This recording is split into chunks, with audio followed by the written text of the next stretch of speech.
The court attempted to take the president's right as a citizen, and on the other hand, defined Raila as an executive. Can you even weigh, if I was just to, can you even say it is actually, I also found that, can you even say it's actually the president who really brought this?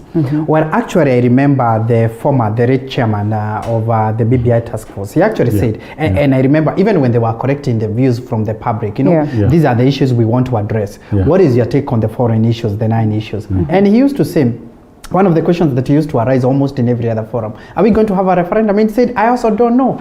I want to see exactly what you are going to suggest. And some of the proposals you are going to make might request, might invite the need to have a referendum. That's basically why we are correcting the views. So when you say it's then the president get the report from, the sources was the forums they conducted, county to county, and what people said. There are institutions, there are organizations, there are non-state actors who participated in this, who actually gave the proposal and said the following. So when you really now reduce all that to say purely because the BBI task force was actually appointed by the president, then you're missing the point. And going further even from there, Linda,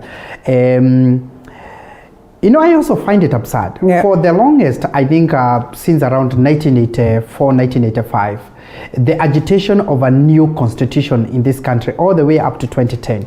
That time, the non-state actors, the civil society and other players were really fighting the government to hear their needs so that we can have a new constitution. Does it not really now augur well to see that it is actually now the government, if that was the case, if actually that was the case, does it not even augur well that is actually now the government that is actually initiating, asking the people, do we really need to look at this? Because for the longest, seriously, if we have been fighting on the street to just make sure that the president of a country listens to us so that he can see the need for us to have a discussion about the constitutional change that we need to make. And now we have a president who is saying, can we have the conversations ourselves? If that was even the case. And just beside that, just to jump in a bit. You remember when the makers of the constitution affirmed that we have done 80% of this constitution, and 20% of this constitution is subject to amendments, or reforms. And one of the most important things also to note is that the constitution gives provisions on how the constitution can be amended. Therefore, it is obvious that at some point the constitution must be changed. Amended, But then to see the court saying that it's not possible. Again, another thing, remember the Akuro court process. Punguza Mizigo. You remember that one, where he collected 1 million signatures. But the process failed at the county levels. This process even was not challenged even by the courts. But now here we are talking about 4 million signatures. And again, the process going through the county assemblies and now going to court and getting, I think judicial activism, if you look at it from aspect, it can either be politicized, and that is where my colleagues say the court invites sometimes some of these punches. Because and I'm not saying that judges and the legal fraternity does not have political bias. They have political bias. But then this political bias should not actually supersede the advantage to dispense justice. So I think what we need to say, and because it's going to the Court of Appeal, I think it's important that we all wait and observe what will happen there. As it goes there, the question then is, you speak of it being a Wanjiku document. How many Wanjikus have you seen challenging this, ruling by the High Court?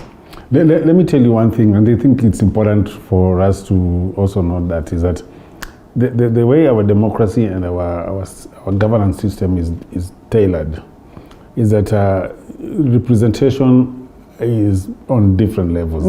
That you are represented at the grassroots by your MCA. And he says that the county assembly, when they come even to vote for a certain bill, they say on behalf of the people of that ward. And when it goes to the parliament, it's on behalf of the constituents. And when it goes to the Senate, it's also on behalf of that region up to the highest level. So I think the constitution is clear that the powers that our leaders exercise in terms of representation are delegated powers. So for somebody to sit down and say that 40 million Kenyans must cast a vote for something to, and then what the voice of your MP, for example, elected leaders, should not mean anything. I think that's where we get it wrong. Okay. I think Wanjiko speaks in different manner. And this Wanjiko thing has actually, in fact, somebody was saying, why not Anyango? Why not Nekesa? Yes. Or Nafula, or even Wafula. So I think it's critical for us to say that the way we are coiling this Wanjiko, actually sometimes I feel it's like, it's not, because we're looking at Wanjiko not as an elite woman or an elite Kenyan. We're looking at Wanjiko as a mama mboga, and that is wrong. I think everybody should pass, even Raila should be the Wanjiko when he's not a state, is not in the executive, even yourself. So for me, I think is that we need to appreciate that representation is on those levels, and that Wanjiko can speak through his her MCA. Right. She can speak through her member of parliament, and speak through her county assembly and even the Senate. But to just imagine that it is that mama that you will see in a market criticizing the BBI or accepting the BBI and say Wanjiko has accepted or Wanjiko has refused, that is where we are going wrong. And that is actually politicizing the entire process. The entire process. Well, as they would say, it is the most unfortunate thing is that sometimes we do not talk of these processes of development without having to politicize them. I know Jimmy is a proponent of the document. I can almost tell that you are a proponent. Do you see anything tangible that comes out of the bill that is going to be of benefit to the common mwananchi? Let's overlook the coming in of the talk of an executive and all that, which many have looked at as a way of burdening Wanjiko even more. And I'm using the word Wanjiko, I'm sorry. Is there anything that you feel as the people that hail from the Western region, the people that hail from Nyanza region, the people that hail from different regions are going to benefit out of this? Remember the tribal animosity that crops up when some individual confidently say that, you know what, this is to benefit the Mount Kenya region as opposed to other regions. But Linda, you've forgotten the other category. Yes. I'm an independent. I'm in the middle. I'm not proponent. Oh, all right. You're not an opponent and a proponent. Okay, you are either hot or cold. You cannot be warm. I'm just looking at it and looking at what good can it offer and what, because I don't agree. I think given what the proponents and those who are posting, I think you will not take 100% of everything that is there. Yes. So I'm in that category that is, I'm sitting and observing. Okay. But having said that, I think, as I mentioned, that the makers of the constitution realized that this constitution is not absolutely complete, 100%. That's 20% that we are waiting. I am looking at 5% of what, and as you know, constitution making is a continuous process. Yes. So I'm looking at 80%, so 5% of all the percentage. Let's cut you a bit, because this one has to be said. Oh, Namnagadi, I think you can look at the pictures on your screen. And Deputy President William Ruto officially makes way into the stadium, that is the Jomo Kenyatta Stadium in Kisumu County, for the Madaraka Day celebrations, alongside Mama Rachel Ruto, who's also joining him for these special celebrations. One thing that will be marked as historic and celebrated, and as we had earlier on said, that this should not be news, because he's the Deputy President of the nation, and therefore in such an occasion he definitely is expected to attend, as reported by his office earlier on, that yes, the DP will be in attendance, just that he would not be moving around with President Uhuru Kenyatta in commissioning some of these projects that the people of Nyanza are yet to realize. And therefore the coming in of Deputy President William Ruto then signifies that President Uhuru Kenyatta is somewhere along the corner, and therefore we should be expecting the celebrations to be conducted as soon as possible. Like what we witnessed on the National Prayer Day, we definitely expect the Deputy President to be the person who will be receiving President Uhuru Kenyatta as he walks into the stadium. Also, of course, witnessing the likes of Rachel Omamo, who are equally very instrumental at this particular moment. Like we said, we have a couple of dignitaries that have already sat, waiting for these celebrations. And therefore, here we are, what it is that we were asking whether the Deputy President William Ruto is going to be there or not. It is official that the DP has walked into the stadium, ready for these great celebrations. Gentlemen. And remember, we mentioned that he has to seize this opportunity. Yes. And one thing he has to do again, he has to remain very presidential. He has to be very presidential. As we said, is that he's a guest of Raila. Right. He's in Raila's house. Raila has invited the president, invited him. Good manners. Right. Good politics. Because if he gets the opportunity to stand on that podium and criticize Raila or criticize whatever, Yes. it's like it doesn't appear like he would be there for criticism. It's like a visitor coming to your house and start saying that your kitchen is dirty. Yes. I think he'll just keep quiet and then Even when it is dirty. Even when it's dirty, A visitor should just come, serve the visitor and go. You don't come and start criticizing. I think what he needs to do now, I think it's a very golden opportunity for me in terms of his politics. Yeah. Just to come here, embrace the president, embrace Raila, and just give a general message to Kenyans. Yes. If it goes beyond that, you will hear the heckling. And the people will get hostile. And they will actually, and also Raila is very careful. He does not want the deputy president to be shouted or to be turned down. He will actually even ensure that, you see, I am Raila Odinga in Kisumu, you are also welcomed. All right. And what will happen in the politics is that when Raila goes to Rift Valley, he will expect William Ruto to command his troops that as we treated you well in Kisumu, please treat us favor when we come to Rift Valley. Can we speak about people visiting other people's region? And I have heard foot soldiers of Right Honorable Raila Odinga here a couple of times. They keep questioning, why is President Uhuru Kenyatta not taking Right Honorable Raila Odinga to central Kenya? Now that we talk about people visiting people's homes, and I mean, we want to commend the people of Kisumu. Evidently, there seems not to be any jitters, after the coming in of the DP, and therefore we hope that is what they're going to maintain all through. Which is that's maturity, and actually need to be commended a lot. That is maturity. Yeah. We might not agree with you politically, but we are not going to embarrass you or behave in a manner that is going to depict us in a different way. We are going to treat you with the utmost respect. But let's remember, this is a national function that is happening today. This is not a political rally. This is not a party's delegates meeting. This is a national function that is happening today. And therefore, the deputy president is attending this function as the deputy president of the Republic of Kenya, part of the presidency and what is actually expected of him, and part of his mandate and what he's supposed to do. Now, the aspect of politics is a small percentage of today's function. The aspect, and that need to be told a lot, that the aspect of politics is a very small percentage of today's function. And therefore, he's coming here in that regard. So let's not really take it further or amplify what is wrong, or rather find ourselves that we are now minoring with the major and majoring with the minor. The truth of the matter is that today is Madaraka Day. We are celebrating 58 years. Who normally leads that kind of a function? It is the president, followed by the deputy president, and then the entire government and other political leaders who might feel comfortable to participate in such kind of a thing. Before you tell me why Baba is not there, you can tell the music seems to be so nice. Just look at that. Look at that. Well, I should tell you that there's so much fun there.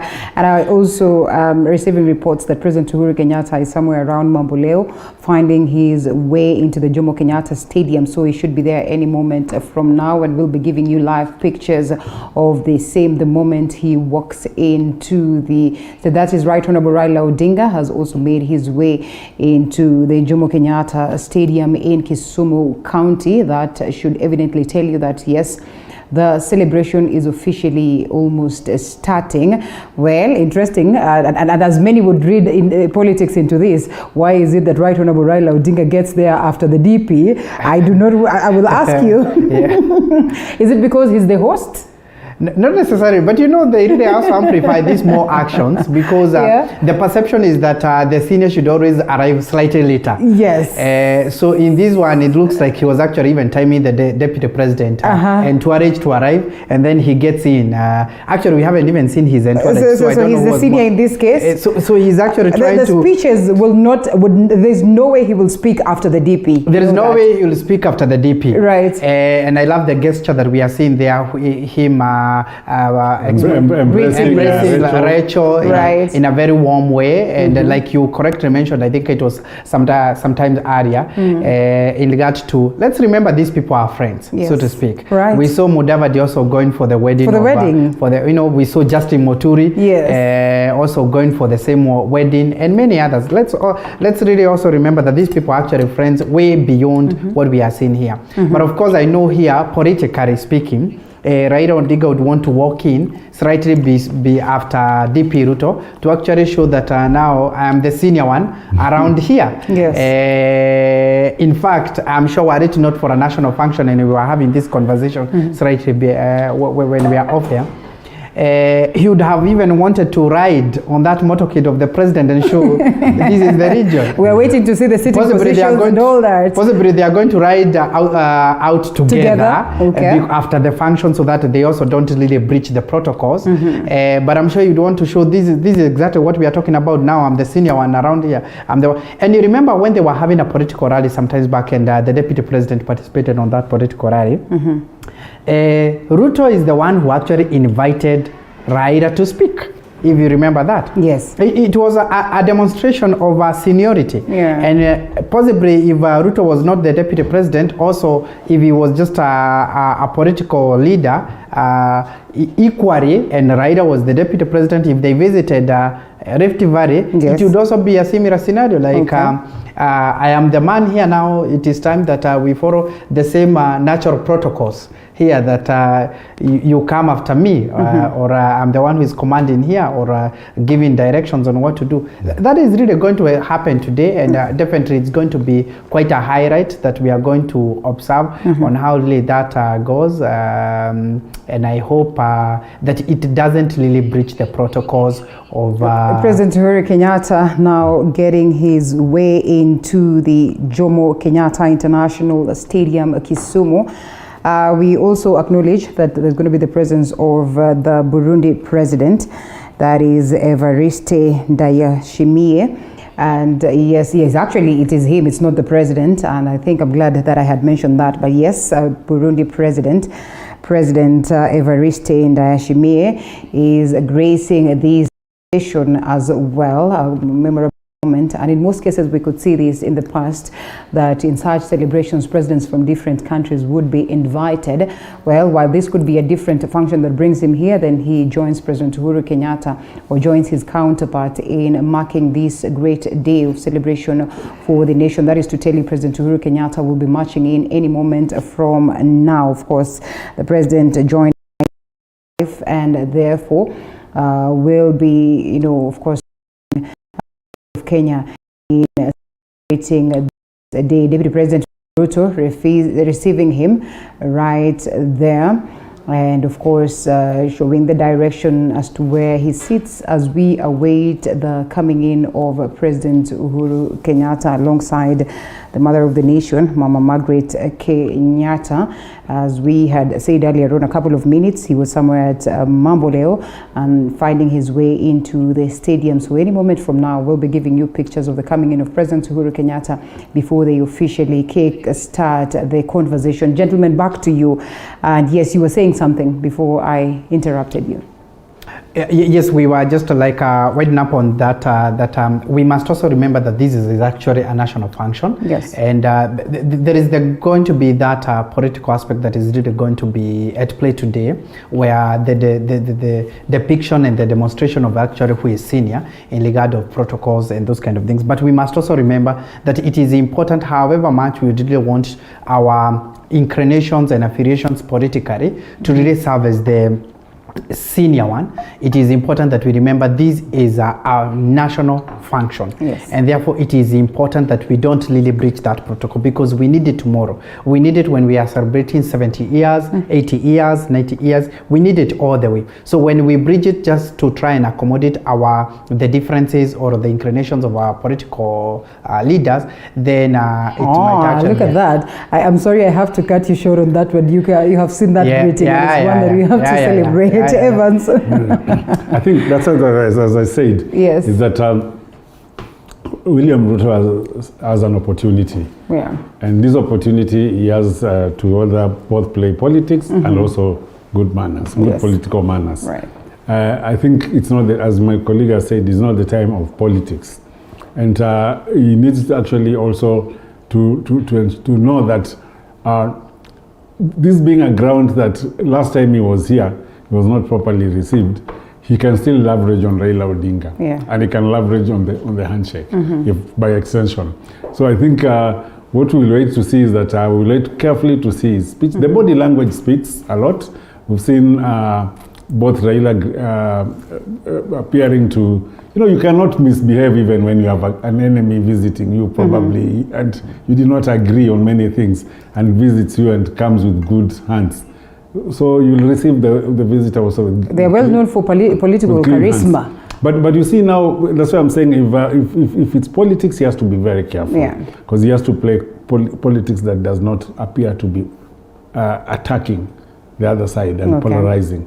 He wants to play politics of economics and politics of business. It's good to talk about the development that is taking place and confine himself into that area. But I think the BBI issue, I think, as I said, this is Raila and Uhuru's moment, because they're the ones, the only thing he can celebrate is about the court. For example, for William Ruto, he can actually confirm that the court vindicated him on his whatever he said. But with the appeal still pending, and with Raila and Uhuru appearing to have somehow hit kind of a problem because of the BBI, I think they will be very careful. They will be using the opportunity to affirm that the BBI or the reggae is either not stoppable or it's continuing. It will continue. It has actually taken a break, but it will continue. And this is what we want to. We will see play today. But economics, less politics, and too much of emphasis on, of course, what's the significance of Madaraka Day. And I think also important is we need also to see what Gotv Manyara talked about, which people will appear in the Kenya Gazette. Yes. And I think we also now to look at how we start also discussing that, how to appreciate our heroes and our leaders. All right, President Uhuru Kenyatta waving to the people of Kondele, generally the people of Kisumu. The excitement is real. We'll be bringing you pictures of the same, and we also get to see just how, of course, they economically realize the gains and all that.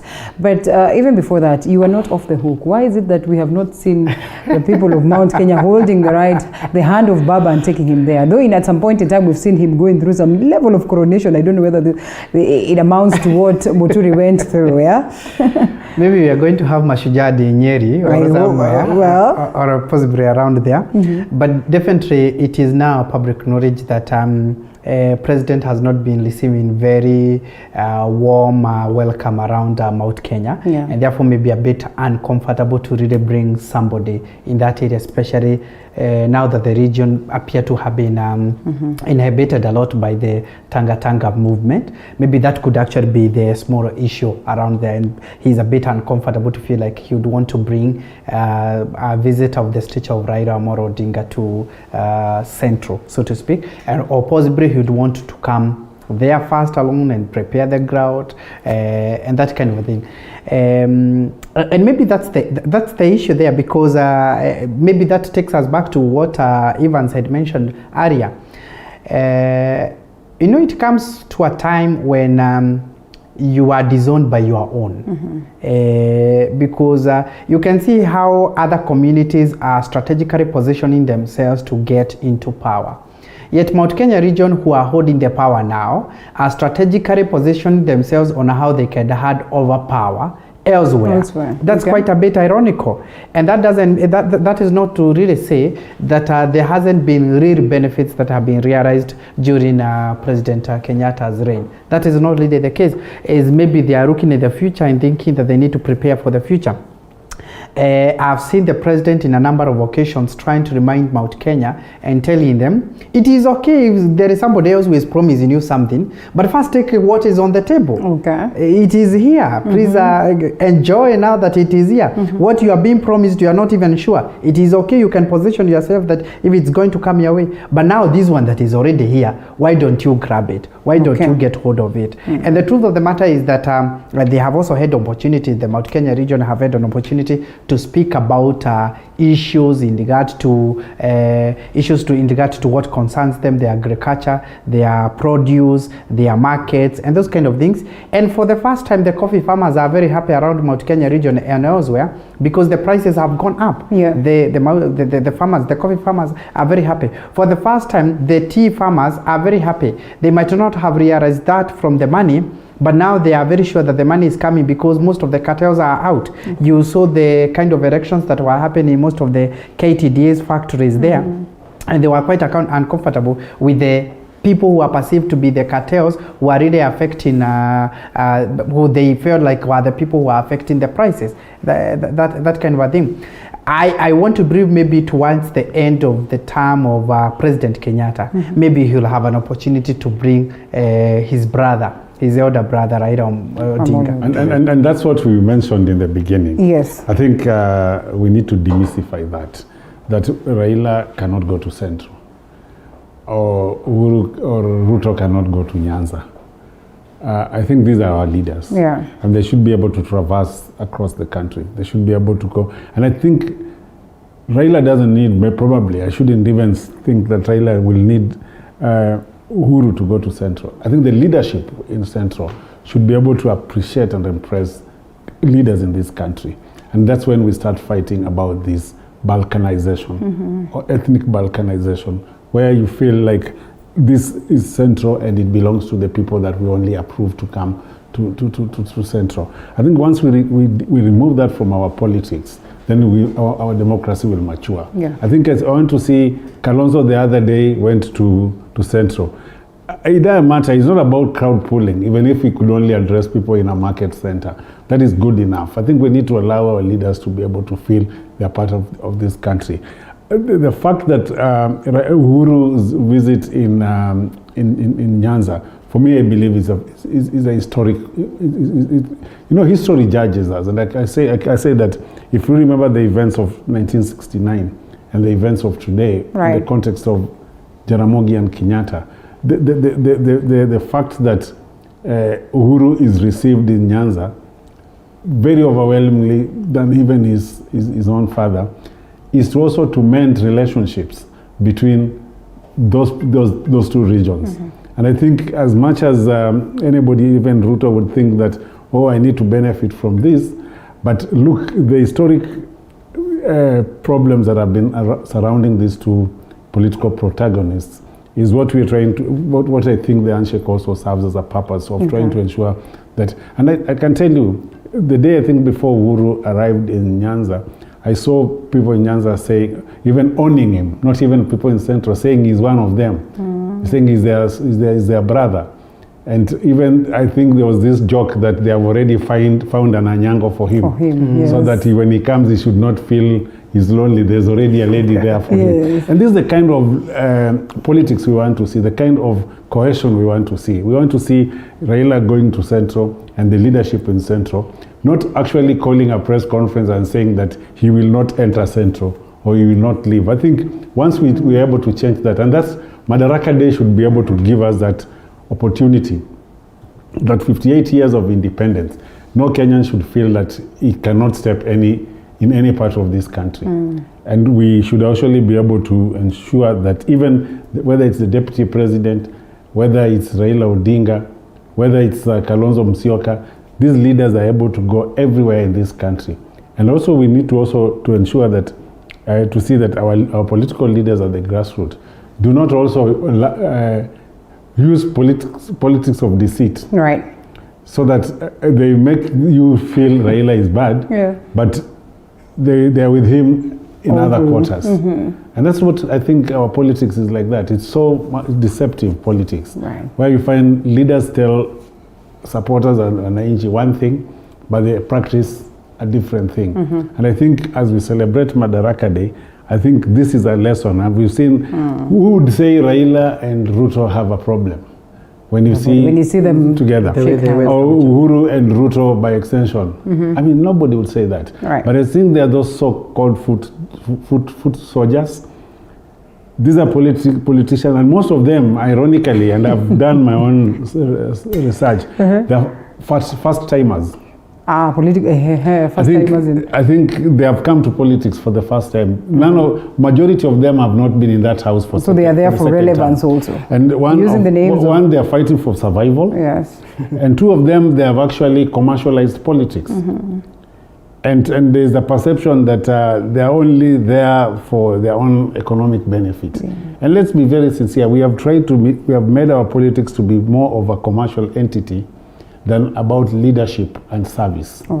And the moment we are able to ensure that politics is about service and not about economic gain on it, because everybody, someone gets into politics and wants to know by the 5 terms, how many cars, how many houses, and others, how many wives will I have married, and how many, that kind of mentality that we have in our political elite is what is actually ruining the country. And you'll see, these people, with Raila today as a representative of the Africa Union on Infrastructure, heads a delegation to Cairo and picks people from the opposition. Whatever, so they will go. They will go with him. They will not say. No. And you see, when the politicians are even going for retreats, there is no Jubilee politician or ODM politician. They are all the committee of the house. And all of them are looking for per diems, allowances, and they're working together when it comes to that. And I think that's what we need to get as a message as we celebrate this Madaraka Day. That we have emancipated ourselves already, but then we still have we have a problem with leadership. And I think our leadership needs to do a lot of homework. All right, before we talk of the tangible economic gains that the people of Nyanza are supposed to get, President Uhuru Kenyatta is finding his way into the Jomo Kenyatta International Stadium, of course, getting into that official rider will take him through the stadium before he sits down as he gets to send his greetings to the people. And one thing to note is that his security detail has been somehow heightened or beefed up. Why, I do not know. Maybe it's because of what we witnessed the other time in Lakisama, or better yet, because of the fear of the unknown in Nyanza region. We do not know that, but then we do not fail to note the same. But again, the aspect of time, why is it that today then it appears like the president has taken more time than we all expected? Sometimes it's hard to question the president, but then again, when you tell us it is 10, we expect that 10 it should be. It's actually midday. Yes. It's actually midday and the function has not started. Maybe I hope somebody is going to explain to us exactly what has really happened. Because ordinarily these functions, they have a time set which should be at 10 to start off, and 2 hours later, this is the function has not started. Well, we can see like the president is about to just drive in. His motorcade appear to be setting off to get to the field, but that has really changed. That's not the norm that we are used to. Possibly maybe it is the protocols and or maybe unforeseen kind of issues. I hope somebody is really going to explain to us exactly what could be the change, what is happening, or rather could it be because this might be his last visit in this kind of function in Kisumu. I'm not sure whether Kisumu will have this kind of another function way before his term ends, if that is not really the case. But of importance to note, and I don't know whether, and I hope our viewers are even able to follow, is the dressing code today in today's national function. It is not official. When you look at the First Lady and how she is dressed, when you look at the Deputy President and the way he's dressed, when you look at Raila Amolo Odinga and the way he's dressed, we can only be eager even to see how the President is going to be dressed today. perhaps is a way of to try and demystify the national functions and also accommodate the culture aspect in our country, so that it doesn't always look to be that serious. Because I don't think we have witnessed any other national function where the deputy president or even the deputy president or even the first lady is not really dressed like what we would call really official, and they are able to accommodate a little bit of culture in their dressing code. President seems to be having his own suit there. He's breaking the protocol, or is it the others that have broken the protocol? Anyway, but at least you can tell that the tie is red, blending with what it is. Yes. Mama Margaret Kenyatta has won, and yes. I think and that's why the debate comes about our national dress. I think we need to be also looking at celebrating 58 years of self-rule. And we talked about national dress many times, and nothing has ever come up. What we see is like a lot of imitations. Right. So I think we need to come up with a national dress that's during such ceremonies or such occasions acceptable for everybody, not only the dignitaries and people invited there, that everybody, even myself, I would be donning in such a national dress and feeling like patriotism and feeling like I'm celebrating my country. So I think it's a lesson. I think we need to look at it as a country, and we have a lot of things to do together as a country, and I think this also offers us that opportunity, so that we are actually appear. And a dress is also a symbol of unity and national cohesion. If we dress together the same way, like you see Nigerians and other people, other countries, even Uganda, Uganda, they have Gomsi, Rwandese, they have their own dresses. If we have that kind of dressing, then you realize that it also brings us together. You not say whether someone is a Maasai or a Kikuyu or a Luya, because we are dressing together in a certain in this kind of ceremony. And incidentally, just to mention, maybe the president just thought of wearing his suit because it has been long since he wore one. Right, he's been in his floral shirt. He seems like he has already set a new pace of his dressing code. The mashati, as they are calling them, which seems to be quite okay and quite fitting on him. Maybe for purposes of breaking that and showing this is literally a national function and not one of my other daily function. Possibly he decides, let me make that. But I agree with Evans. Maybe you can tell many of us were anticipating and expecting him maybe to dress in a more local way, if that is the word to use. So that doesn't really look so exotic and so lost. After all, we are celebrating 58 years of internal self-rule. We are celebrating governing ourselves. And possibly part of it could actually have been depicted by this kind of the dressing code, like the one we have seen with Raila Odinga, or the one that we have seen with Mama Kenyatta, or the one that we have seen with Deputy President Ruto. Something around there, that kind of a thing.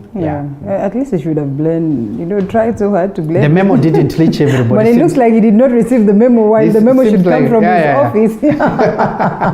But all the same, I think, gentlemen, I have to say I'm very grateful for you have walked with us this journey from 7 a.m. in the morning up until now, and I think we can officially and comfortably hand over this to, of course, the celebrations down there.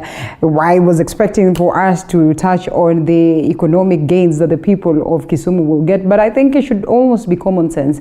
If these projects were to be realized in totality, then it becomes automatic that, yes, more jobs will be created.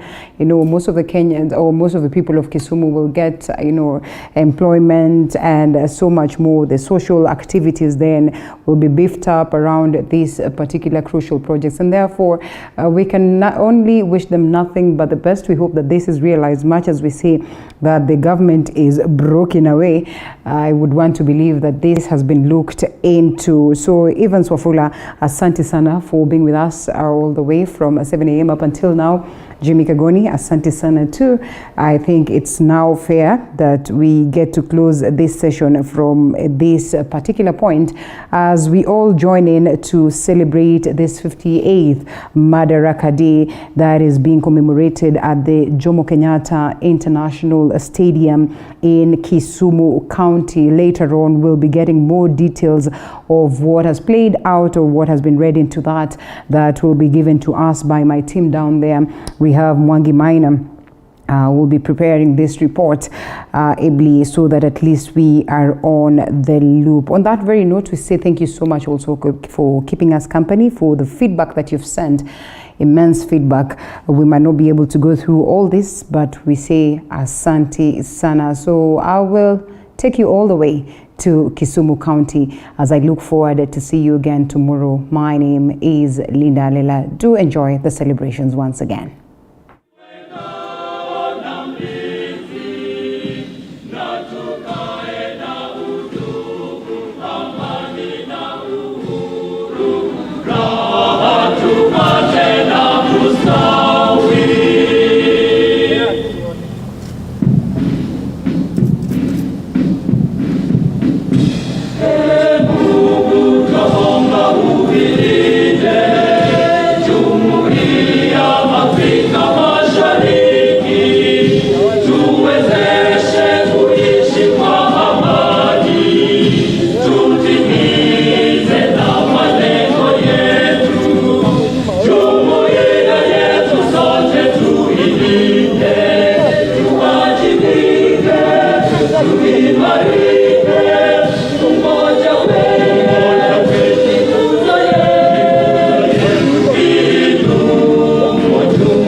Hivi sasa mkuu wa gwaride hii anakuja kuomba ruhusa kutoka kwake Rais wetu wa Jamhuri ya Kenya na Amiri Jeshi Mkuu wa majeshi yote ya ulinzi ya Kenya kuweza kukagua gwaride lililoandaliwa na majeshi ya ulinzi ya Kenya.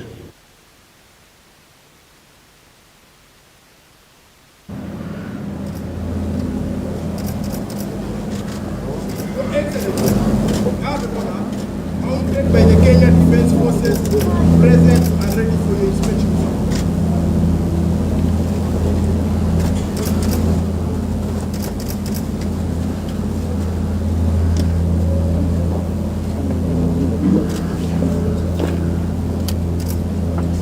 Asanteni kwa heshima, tunaweza kuketi tafadhali. Anayemsindikiza Rais wa Jamhuri ya Kenya, Mkuu wa majeshi ya ulinzi ya Kenya, Jenerali Robert Kibochi.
Kupewa heshima ya hali ya juu unavyoshuhudia uwanjani hivi sasa, Mheshimiwa Rais akiweza kupeana heshima zake. Ndiposa wananchi tunazidi kuwakumbusha kila wakati unapokutana na bendera hii ya kikosi kuweza kuipisha, na iwapo umevalia sare rasmi za kiserikali kuweza kupiga saluti.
Hivi sasa mkuu wa gwaride hii anaomba idhini kutoka kwa rais wetu na amiri jeshi mkuu wa majeshi yote ya ulinzi kuweza kuondoa wanajeshi hao uwanjani punde tu mgeni wetu rasmi atakapokuwa amechukua nafasi yake kwenye jukwaa maalum.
will march up into division.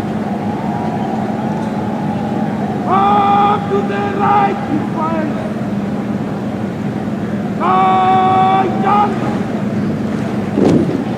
Jeshi, bendera ya kikosi, shati huwa mbele unavyoshuhudia uwanjani, kala officer pamoja na parade RC.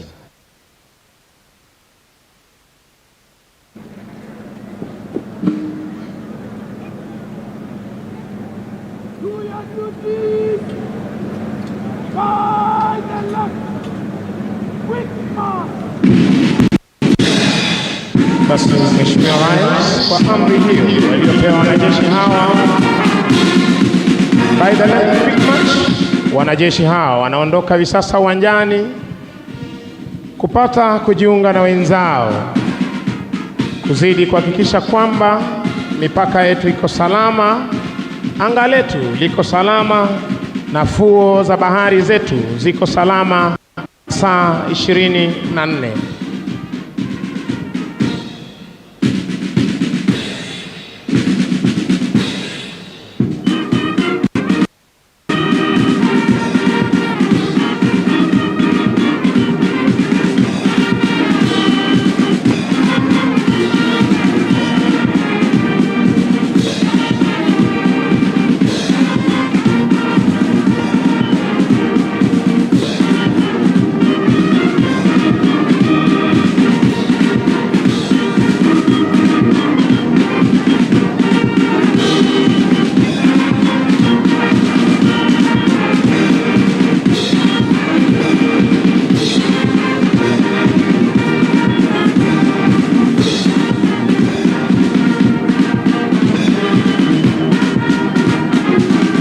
Mheshimiwa Rais, mkuu wa gwaride hii Luteni Kanali Nyamo Kasaine, anayebeba bendera fahari ya kikosi cha 7, Luteni daraja la 2 Kevin Mwalo Kodieny, Parade RCM Warrant Officer 1 Henry Mchera, wakiwa katika mavazi yao rasmi ya sherehe.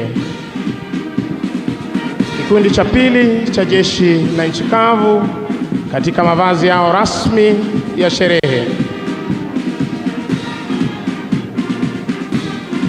Mheshimiwa Rais, kikundi cha 3 cha jeshi la wanaanga wakiwa katika mavazi yao rasmi ya sherehe.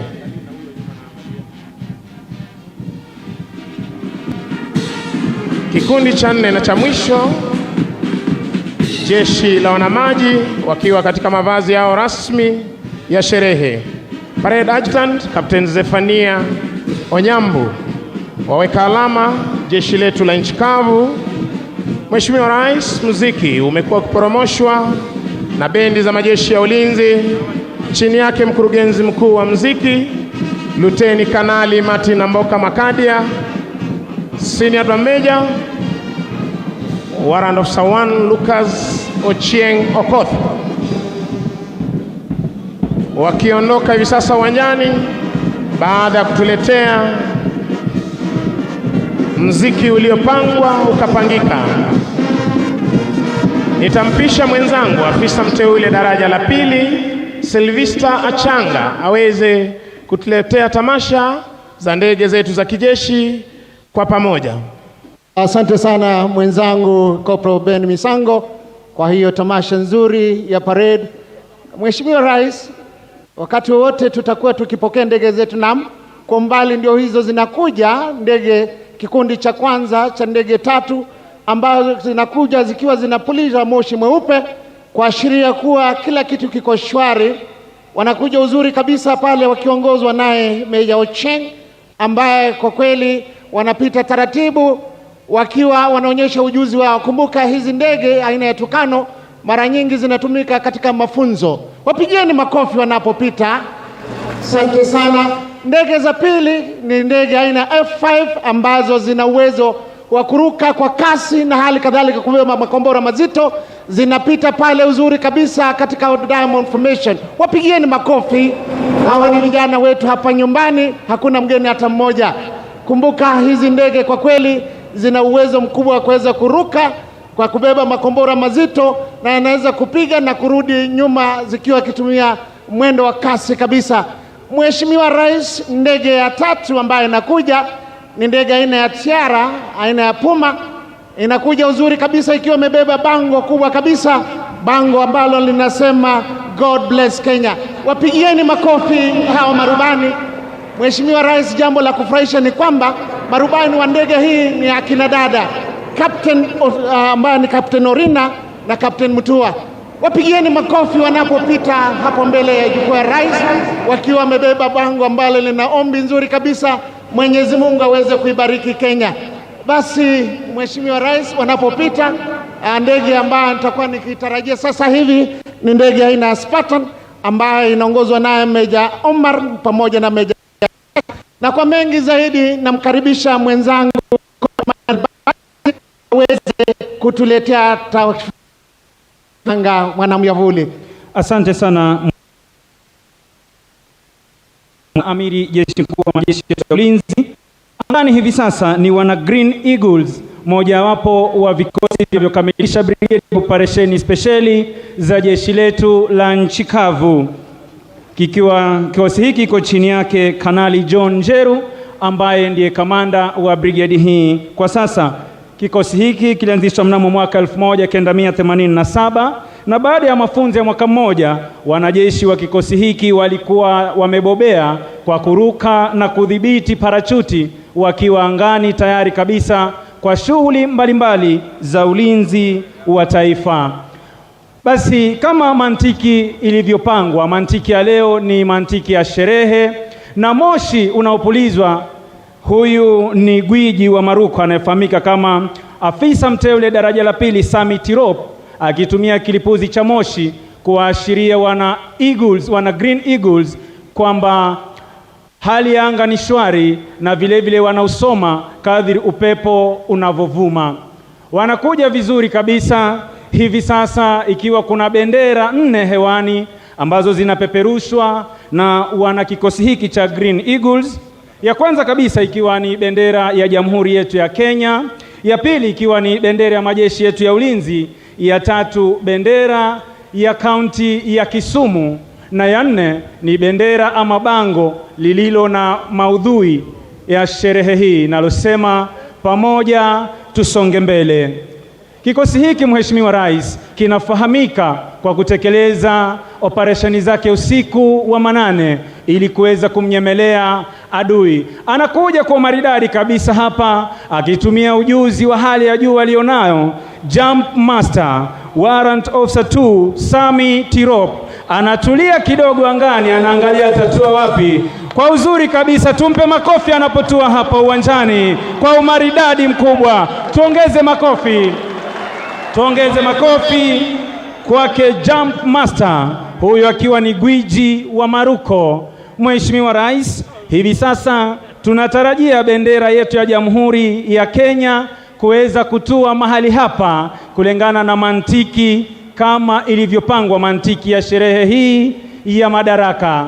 Wanajeshi hawa wanatumia umaridadi, ujuzi na tajriba walionayo. Anakuja kwa maridadi kabisa, taratibu, akikunja miguu yake kama mwewe, anaangalia atatua wapi. Kwa maridadi, tuongeze makofi anapotua mahali hapa.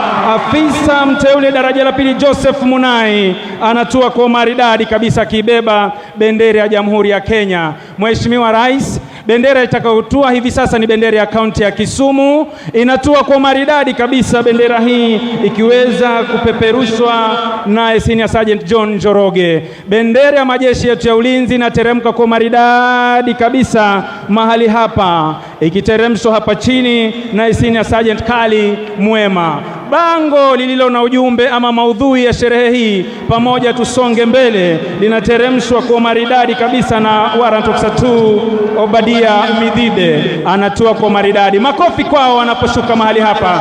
Tuongeze makofi kwa wana Green Eagles wananchi tafadhali. Wa mwisho kabisa hapa vile vile ni gwiji wa kuruka, afisa mteule daraja la pili Jacob Leleina, anatua kwa maridadi akitumia moshi kuashiria kwamba kila kitu ni shwari kabisa. Tuongeze makofi wananchi. Makofi zaidi. Mheshimiwa Rais, kikosi hiki hutumia kauli mbiu inayosema death from above, lakini leo hii tusiwe na shaka, kwani wanajeshi hawa vile vile wana furaha kusherehekea siku ya Madaraka mahali hapa. Basi kama ilivyo desturi, wanajeshi hawa sharti kuweza kujikunjia wenyewe parachuti hizi ili kuziweka tayari kabisa iwapo zitahitajika wakati wowote. Hiyo ndiyo shughuli walionayo mahali hapa, kisha kuhakikisha kwamba wanajipanga kabla ya kupeana heshima yao kama ilivyo mila na desturi zetu za kijeshi. Basi hapa wanaendelea na shughuli yao kama nilivyokuwa nimesema hapo awali kwamba mazoezi mara nyingi ya shughuli hii ama operesheni hizi hufanyika usiku wa manane ili kuweza kumnyemelea adui ambaye mara nyingi huwa amelala, na sitarajie kwamba anaweza kuwa ananyemelewa na wanajeshi hawa. Basi hivi sasa wanazikunja parachuti zao ili kuhakikisha kwamba wanaziweka tayari iwapo zitahitajika kwa dharura.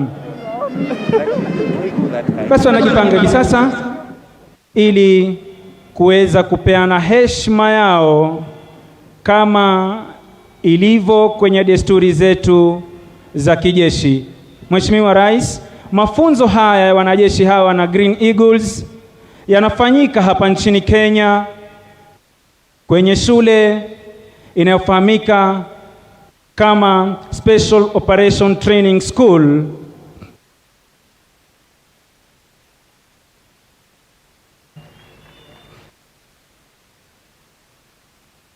Wananchi tuongeze makofi wanapoondoka hapa uwanjani wanajeshi hawa. Makofi tafadhali.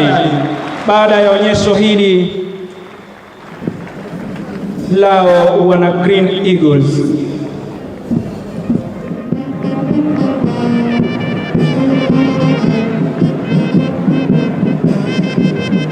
Basi kama kawaida, Drop Zone Safety Officer afisa mteule daraja la kwanza Hilary Chitira Osore, ambaye pia ndiye RSM shule ya mafunzo haya ya wana miavuli, anahakikisha kwamba kila kitu ni shwari kabisa. Basi kama ilivyo desturi, wanajeshi mambo yao mara nyingi huwa ni sawasawa, wanatembea sawasawa, wanavalia sawa na wanapigana vita vile vile kisawasawa. Tuwape makofi wananchi wanajeshi wanapoondoka mahali hapa. Makofi na vigelegele. Tuongeze vigelegele tafadhali. Asanteni. Basi Mheshimiwa Rais, wakiondoka hapo uwanjani, wana Green Eagles wakiongozwa na aliyekuwa wa kwanza kabisa kutoa mahali hapa, afisa mteule daraja la pili Sami Tirop. Asanteni.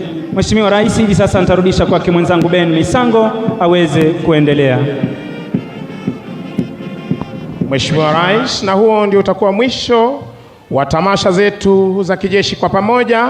Ningependa kuwashukuru flag staff wetu, Major Douglas Gitonga Mturi, Major Ismail Olwal, Warrant Officer 1 Elijah Koranga, yeye akiwa ni Defense Forces Sergeant Major, Warrant Officer 1 Amur Said Abdalla, Kenya Army Sergeant Major, Warrant Officer 1 Dennis Talengo Namunyu, bila kumsahau Warrant Officer 1 Bwana Omar Haji, yeye akiwa ni Kenya Navy Sergeant Major, pamoja na wenzangu hapa afisa mteule daraja la pili Achanga Kopro Banzi, ni mimi wenu Misango Mbaye, nikiwarejesha moja kwa moja hadi kwake Presidential Press Service Bwana Moses Wafula.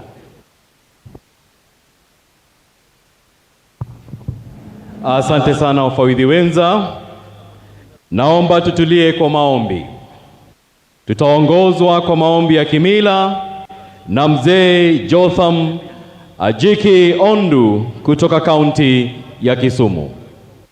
Walam nyasachira mogajuang nyasachwe ugi warom hini yungo nyakalaga ya sai woklokre hajungi nyimi kalami kwendie pinyo mar Kenya njomo dake haja nangari wadi kwendie ker mar Kenya molwor gilala migoso Uhuru Kenyatta gijogo duto makonye rito piny gwedho Uhuru ongo wangariek sipolidho chieng' jamondo kune bwanga kachieng' wuok ugwe owuok ne maber kachieng' podho imbo opodh ne maber alami ne Madaraka makawuono di chieng'ni remb jo Kenya no ochwe koula mon gi chuo no yiecho lepgi ni mondo wayud gimo kaka wayudo loch maber.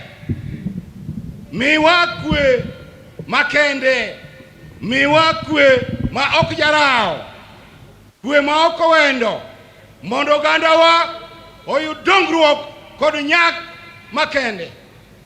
Alami ni pinyo timo mudho, korona nitie, kwe magi jatelo.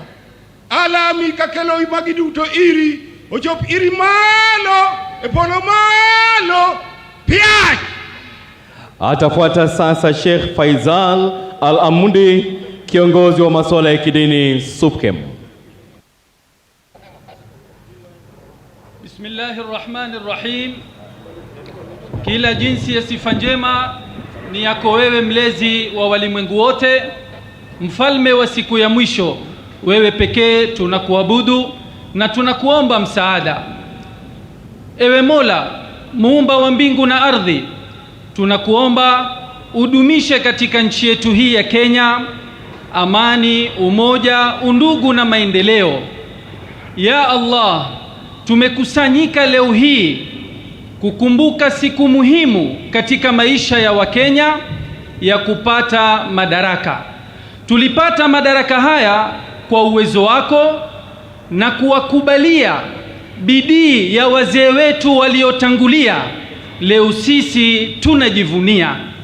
Tunashukuru kwa hilo na tunazidi kukuomba umjalie na kumuwafikia kiongozi wetu mheshimiwa Rais Uhuru Kenyatta pamoja na viongozi wote waweze kutumia madaraka haya kuzidi kuinua hadhi ya nchi na maisha ya wananchi.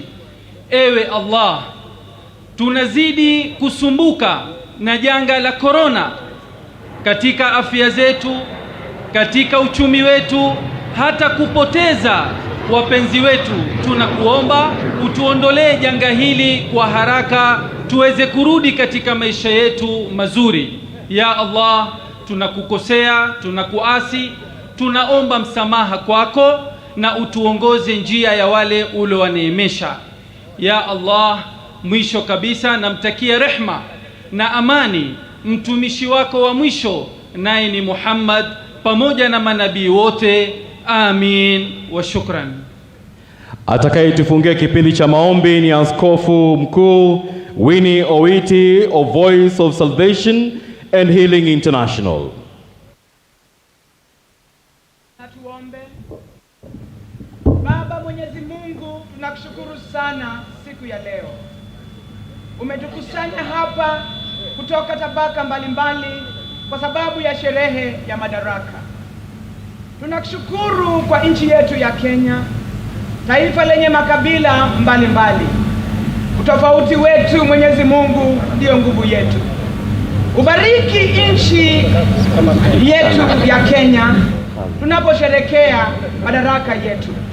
Bwana, ponya nchi yetu ya Kenya kutoka katika janga hili mbaya la korona. wape Wanakenya uzima, amani, umoja na maendeleo. Baba Mwenyezi Mungu, namwombea rais wetu wa Kenya, His Excellency Honorable Uhuru Kenyatta, na viongozi wengine, ili uzidi kuwapa afya njema, maisha marefu, na wazidishie hekima ya kuongoza taifa hili tukufu la Kenya kwa maendeleo na ufanisi. Ubariki serikali ya rais wetu wa Kenya, na umpe uhusiano wema na wale wote wanaofanya kazi pamoja naye. Umbariki Mheshimiwa Rais wa Burundi, Honorable Evariste Ndayishimiye, na wananchi wote wa Burundi. Mwenyezi Mungu, bariki sherehe ya leo ya Madaraka Day. Tunapokumbuka siku ambayo wa Kenya kutoka katika ukoloni tunajitawala. Asante. Bariki viongozi wote na bariki sherehe ya leo katika jina la Baba na la Mwana na la Roho Mtakatifu tunaomba. Amen.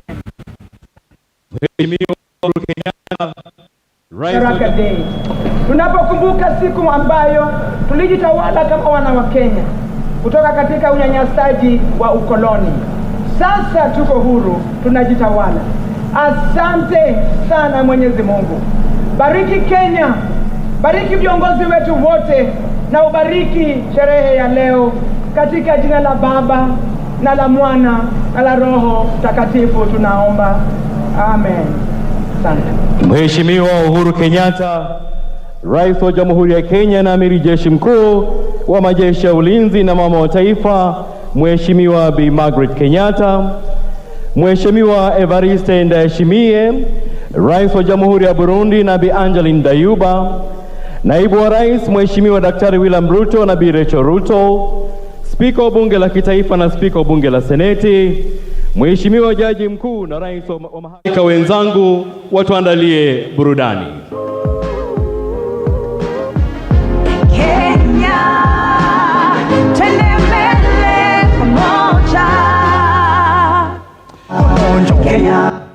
Welcome, welcome, welcome, Your Excellency, ladies and gentlemen, Kenyans from all over Kenya and the world watching us right now on the World Wide Web. Your Excellency, the writer said that we do not sit and eat because we don't have food in our houses. We don't sit to light a fire because we don't have warmth in our houses. The writer said we do it because it's the right thing to do. And this morning, Kenyans from all over the world and all over Kisumu County are here celebrating this wonderful occasion right here in Kisumu County. Asante sana. Maudhui wa mwaka huu ni pamoja tusonge mbele. Jina langu ni Doris Janet Okumu, maarufu Adori Nyaro Kumunya Magdalena, Ramogi FM. Hapa nyumbani tunasema kanyakla wasud mbele.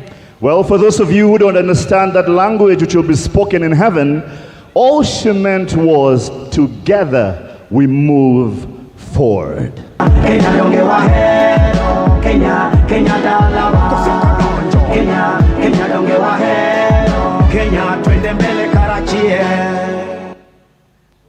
Kwa sasa tunawakaribisha waimbaji wetu, wanamuziki ambao wamekuja pamoja kwa tunaita hapo kolabo. Wanamuziki wamekuja pamoja, tunao Ohangla team pamoja hapo na Benga team. Na kabla tuende huko, tafadhali, Your Excellency, we took a walk on the streets of Kisumu and this great region, and we have some voices would like to play for you. Your Excellency, sauti ya mwananchi. Kenya, Kenya donge wahero, Kenya twende mbele karachie. Na sasa sauti ya mwananchi. Mimi nikiwa hapa niko na furaha sana kwa huyu mheshimiwa wetu Rais Uhuru Kenyatta. Penye hii maji ilikuwa imefika nilikuwa nateseka sana. Niko na maji safi kwa boma. Nashukuru sana Rais Uhuru Kenyatta kuniletea stima ya last mile. Sikuwa na uwezo ya stima, nimeshatamani sana nipate stima. Kusema kweli Rais, umetujali sana sisi watu hapa chini, umetuinua, umetusaidia sana, tunashukuru sana.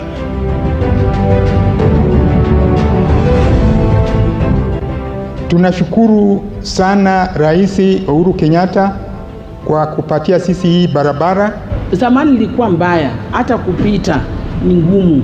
Mvua ikipata we uko uwezi kuja, maji iko, matope iko, kutembea ni ngumu, na uko na mtoto kwa mgongo, unaenda hospitali Alwaruko, kurudi ni usiku.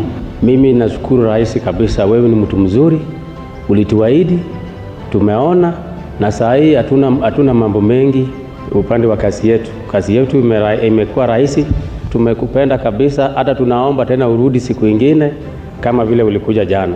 Asante sana, erokamano Uhuru Muigai Kenyatta, ukonyo wa wanjo game, nyocha watagre.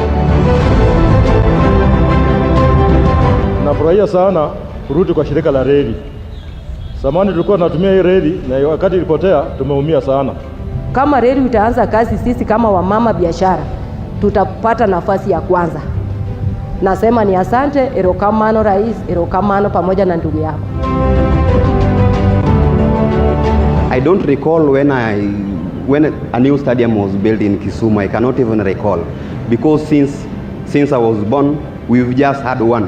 And now this one, we've seen it from the conception, which means it is something which is going to help me as a sport guy and my children and the generation to come.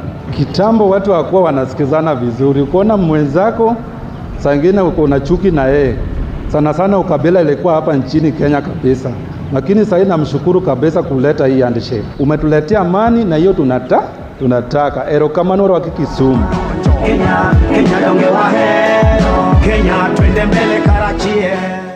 Thank you. And now a cocktail of entertainment made up from groups from all over this region.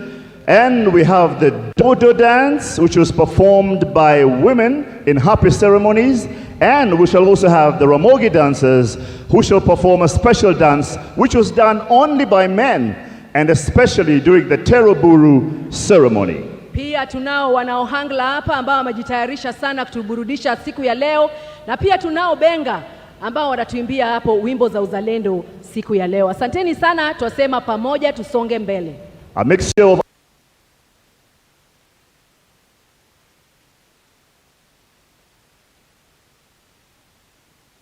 Mandela, Apesi Mnyama Mkali, Alex Bob Kamwana, Alan Blue, Idia Ching HSC, and the legendary Susanna Owio. Pia usisahau kwenye benga tunayo Sitokale, tunayo hapo Jamnazi Africa, na tunayo hapo Dola Kabare, Javo Wood Game pamoja na Aluoch Pamba, ambao wametengeneza mziki poa sana, na kutaka kuelezea ya kwamba ukijisikia utataka kudensi pia umeruhusiwa, tafadhali.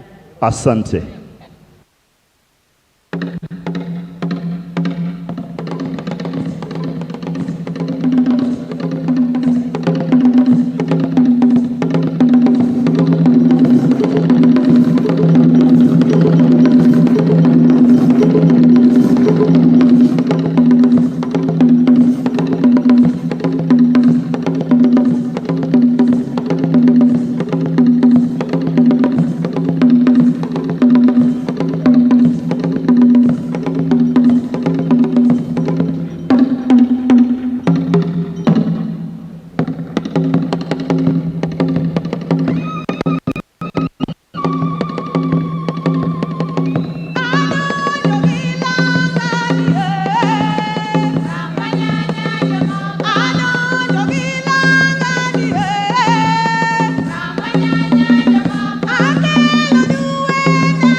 Jokenya joturua ikwara mogia jwangobo kawono odi cheng marinyasi mar lilo donge wail donge wakwe donge wa moriyawa Wakenya ni siku ya furaha twasherekea Madaraka MC Production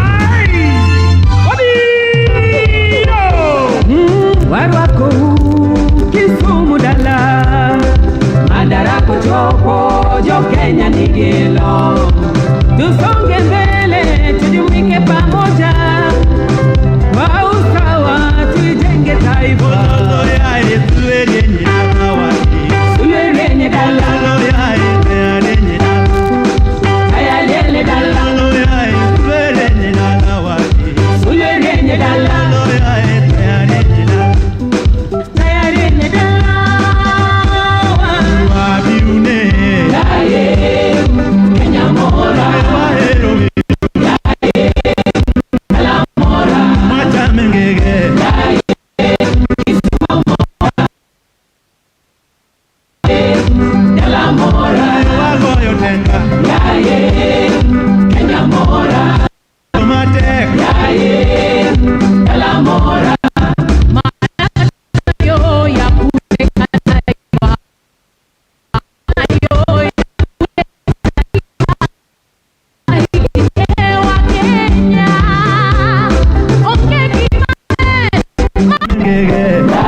Madaraka tunayo ya kujenga taifa, madaraka tunayo ya kujenga taifa, tunajitahidi wa Kenya. Ongeki mambele, mabiro mayot, watima na kinda, wager Kenya wani, watima na kinda, wager Kenya wani. Tamaduni za Wakenya tunafurahia mila zetu twazipenda, twazihifadhiwe, tunaishi kwa upendo na amani, tukifanya kazi kuboresha Kenya. Topinywa biune Kenya mora wahero welo Kala mora watamengege Kisumu mora wanyone dudu Kala mora wagoyo tenga Kenya mora watiyo mate Kala mora tunapochapa kazi mashambani mwetu, tunapochapa kazi viwandani mwetu, hata wakati wa janga taifa bado tutasimama, hata wakati wa janga taifa bado tutasimama, tutasimama Ojende wakete Kenya lechunywa wane mwanigi uwezo mkubwa, wagere wakonyre wamakre Doturu wa biune Kenya mora Manyakala gomi wa Kenya wani Watinguru Kenya malo Maisawa Kisumu mora Kala mora Kenya mora Wadagi hera Wari ure paro Makelukwe Endeleo Kenya wajwa songa mbele Doturu wa biune Kenya mora wahero welo Kala mora watamengege Kisumu mora wanyone dudu Kala mora wagoyo tenga Kenya mora watiyo mate Kala mora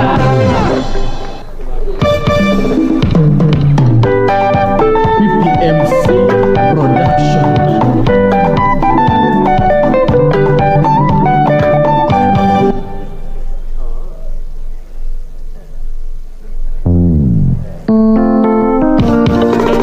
BPMC Production.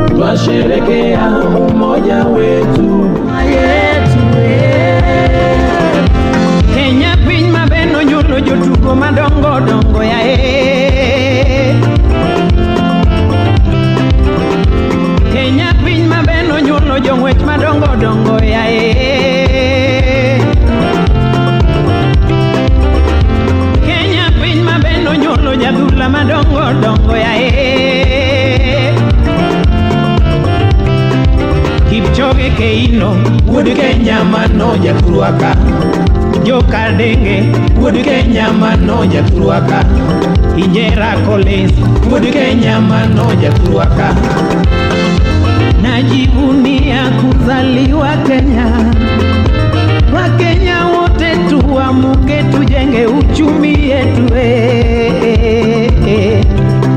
Kama nguvu tunayo elimu tunayo afya bora tunayo usalama tunayo usafiri tunayo ukulima tunayo utalii tunayo kazi kwa vijana tunayo ugatuzi tunayo Kenya moja Kenya moja twapendana twasherekea umoja wetu nchi ya baraka na fanaka wa Kenya ni wazalendo Chunguru malo mondo wager Kenya Akweda magdhoudi kike mondo pogoa Chunguru malo wathi kanyakla yawa josiasa kike mondo pogoa Tungane zote tupige adui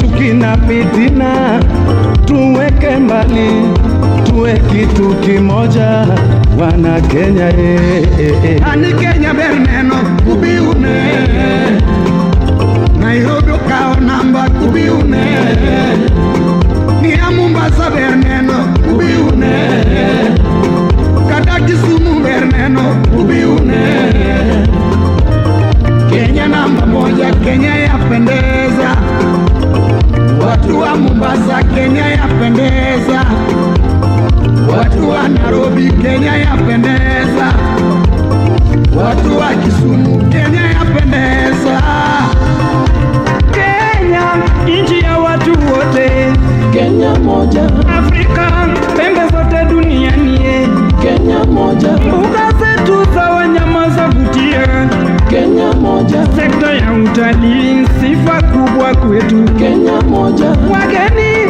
wote wamekaribishwa Kenya moja Kenya nchi ya upendo Kenya moja Kenya nchi ya maendeleo Kenya moja Kenya nchi ya amani Kenya moja Kenya fahari kubwa kwetu Ulolore Oya moda wache gogana Wano malo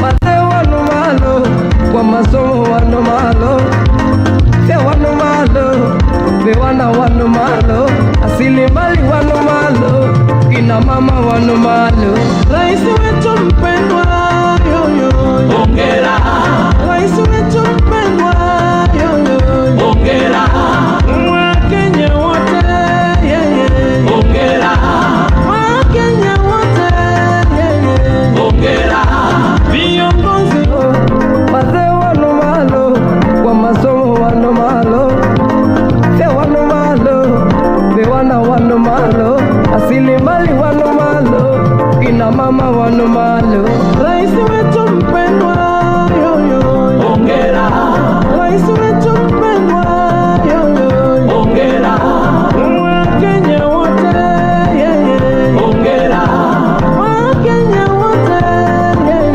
Hongera Viongozi wote Hongera Viongozi wote Hongera Wamama wote Kenya Hongera Wamama wote Kenya Hongera Wababa wote Kenya Hongera Sikukuu ya Madaraka twasherekea Sikukuu ya Madaraka twafurahia Sikukuu ya Madaraka twashangilia Sikukuu ya Madaraka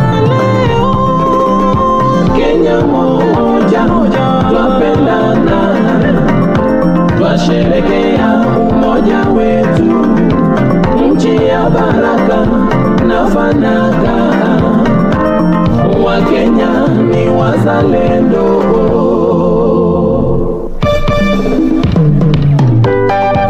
PPMC Production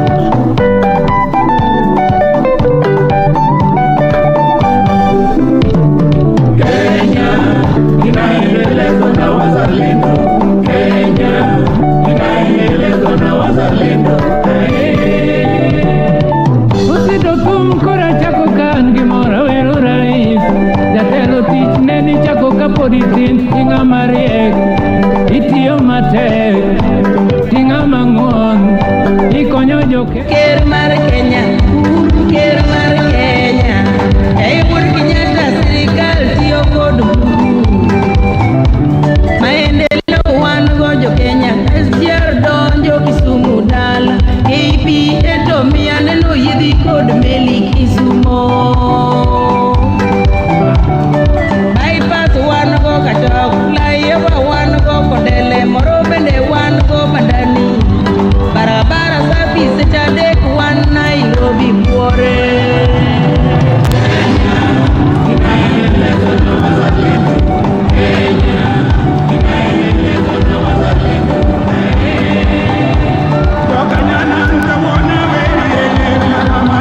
Uhuru Kenyatta, rais wetu mpendwa.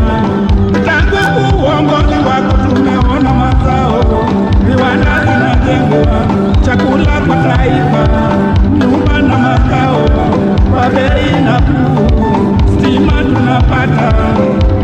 Ndiyo maana sisi twaomba Mungu akulinde, Nyasaye akulinde, raia akulinde, pamoja kalaga akulinde.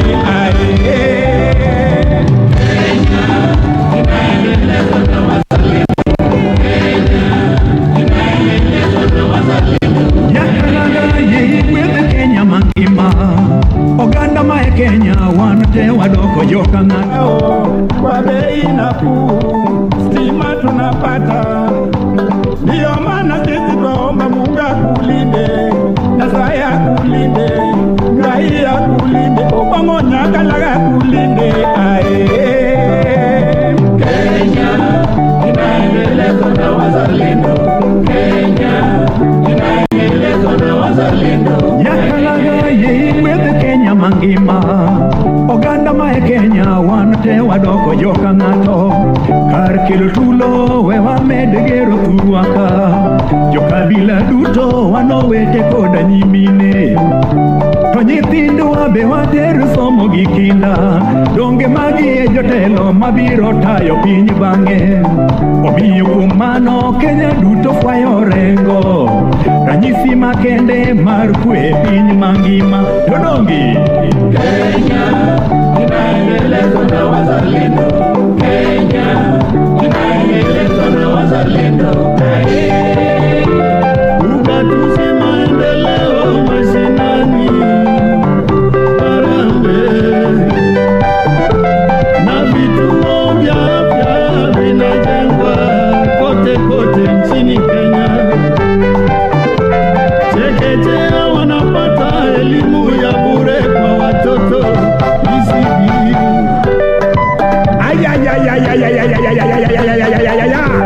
President wetu mpendwa, tunakupenda sana. Unafanya kazi nzuri kujenga taifa letu la Kenya. Yes, Igwe. Malo malo malo malo malo malo. Malo malo Kenya yetu malo malo. Walimu malo, madaktari malo, wanamuziki malo. Wanaitwa Burundi Drummers.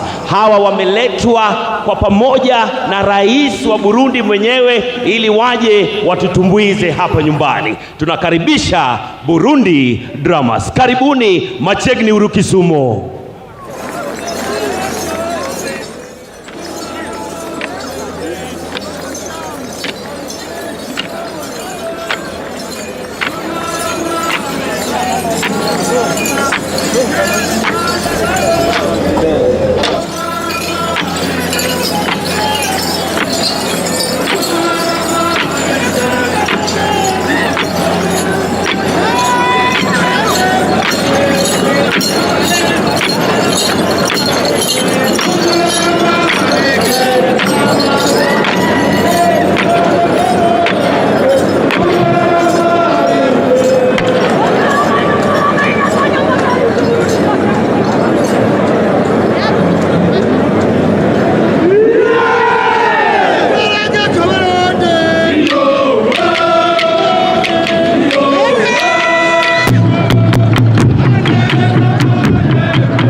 Wapi makofi?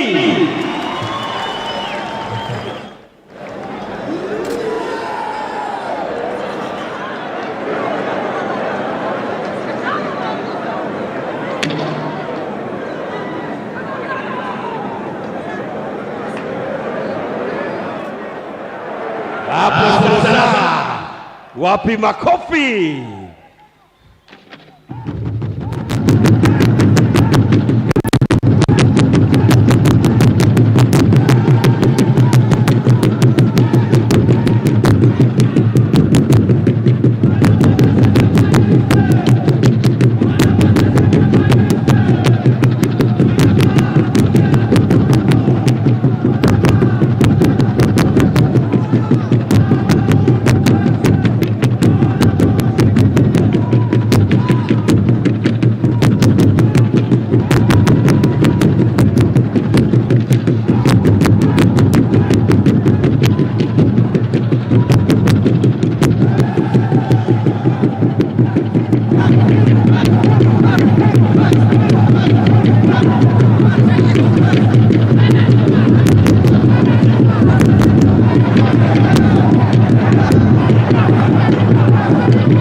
Tuwapongeze kwa makofi mabibi na mabwana.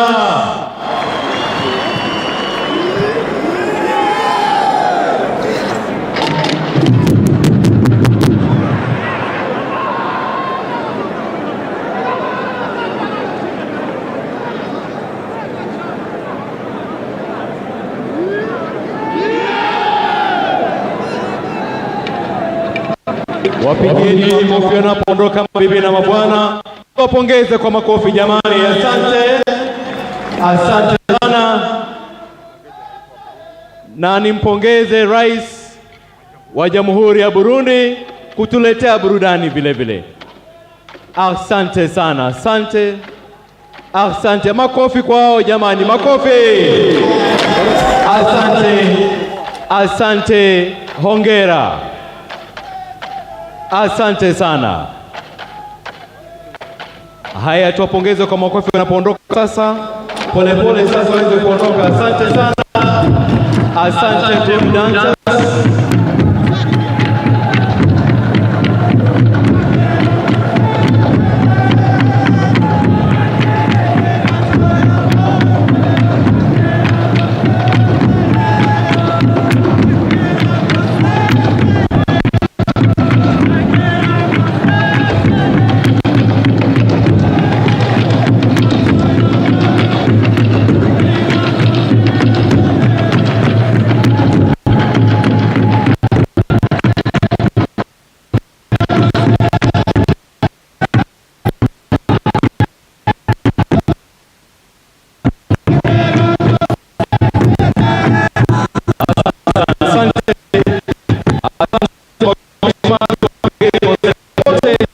Waliotuletea burudani la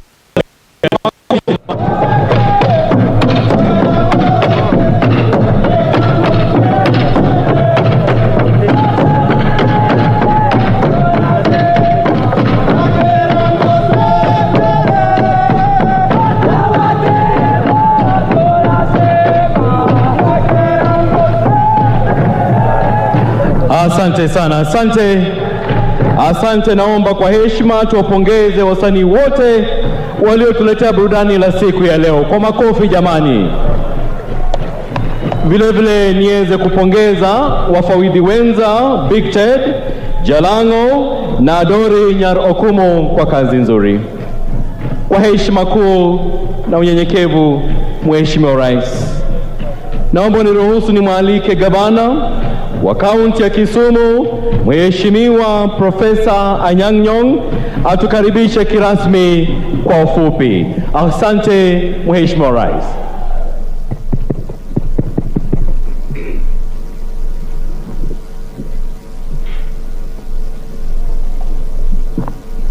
His Excellency, the President of the Republic of Kenya and the Commander-in-Chief of the Armed Forces of the Republic of Kenya, Honorable Uhuru Muigai Kenyatta, and the First Lady, Mama Margaret Kenyatta, His Excellency, the President of Burundi, Evariste Ndayishimiye, and Her Excellency, the First Lady of Burundi, Angeline Ndayabaha, the Deputy President of the Republic of Kenya, Honorable William Samoei Ruto and Mama Rachel Ruto, the Right Honorable Prime Minister Raila Amolo Odinga, Mama Ida Odinga, fellow governors present here, Cabinet Secretaries present, Excellencies, Ambassadors and High Commissioner, Members of Parliament, Senators and Members of County Assembly, the Chief Justice, all judicial officers herein present, the Speaker of the Senate and the Speaker of the National Assembly, Honorable Saka and Roy Muturi, respectively, wananchi wenzangu, mabwana na mabibi kwa jumla, hamjambo. Your Excellency, before I say anything this morning, I'd like to report respectfully that we have lost one of Kenya's and Kisumu's greatest son, the late Parminder Singh Saini, otherwise known as Kake. He was a great hockey player in Eastern Central Africa during his time, and he captained the Kenya hockey team. Your Excellency, kwa unyenyekevu, I'd like us to respect a moment of silence for 1 minute in memory of our late brother, Kake.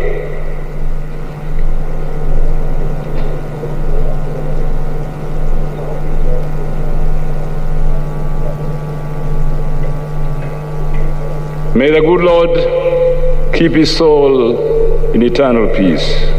Amen. I would like to welcome you to this lakeside city of Kisumu, Your Excellency, and all your guests, and to the Lake region in general, on this great and memorable day, when we are assembled here to celebrate the 58th Madaraka Day of our beloved Republic Kisumu, of Kenya. A day when we achieved our internal self-rule after being a British colony since 1920. Without the tremendous sacrifices that our nationalists made and the blood that was shed by the freedom fighters, we would not perhaps be here today. These gallant sons and daughters of our motherland sacrificed themselves so that they could build for a future Kenya, which would be free, prosperous, and united, providing all her citizens with a place to feel at home.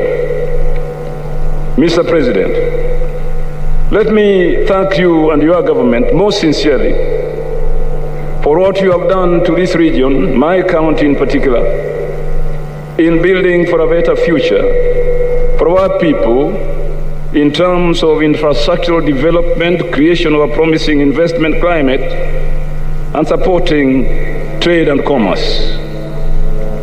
I will not dwell more on that today, since, Your Excellency, you must exercise your bragging rights by telling this august gathering what your government has achieved in this region, how you have built for the future of this region.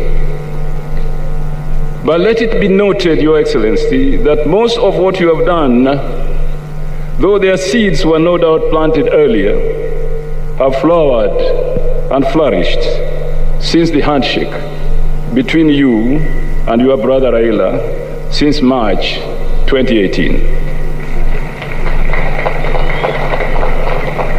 Few Kenyans, Your Excellency, would disagree with the reasons that you gave for handshaking. And the 9 principles you laid down as the foundations for a more resilient Kenyan nation. It was not only necessitated by the urgent need to restore peace, tranquility, and unity in the country following the conflict-ridden elections, but more to ensure that we slay the dragon of inconclusive elections in general that periodically precipitated post-election conflicts, thereby substantially retarding our development. Mr. President, we have no alternative in this country but to build a national, democratic, inclusive, and developmental Kenya. And all the 9 principles are well presented in simple and persuasive language in the document that 2 of you signed after that famous handshake. On this, we should be able to build a nation for our future generations. Mr. President, Kisumu has given Kenya some of the nation's happiest moments in our history. I do remember as a schoolboy the lyrics that Mama Uhuru sang in 1963 to propel KANU to a resounding victory in an election which historians have always called the Kenyatta elections. With Mzee Jomo Kenyatta and Jaramogi Oginga Odinga wearing Luo traditional beaded cap and addressing huge impromptu rallies in 1964 as they drove to Bondo to open Jaramogi's new home, it was quite clear, Your Excellency, that a new era had dawned in Kenya. Mzee Kenyatta and Jaramogi were ready to build a nation for the future generations of Kenyans.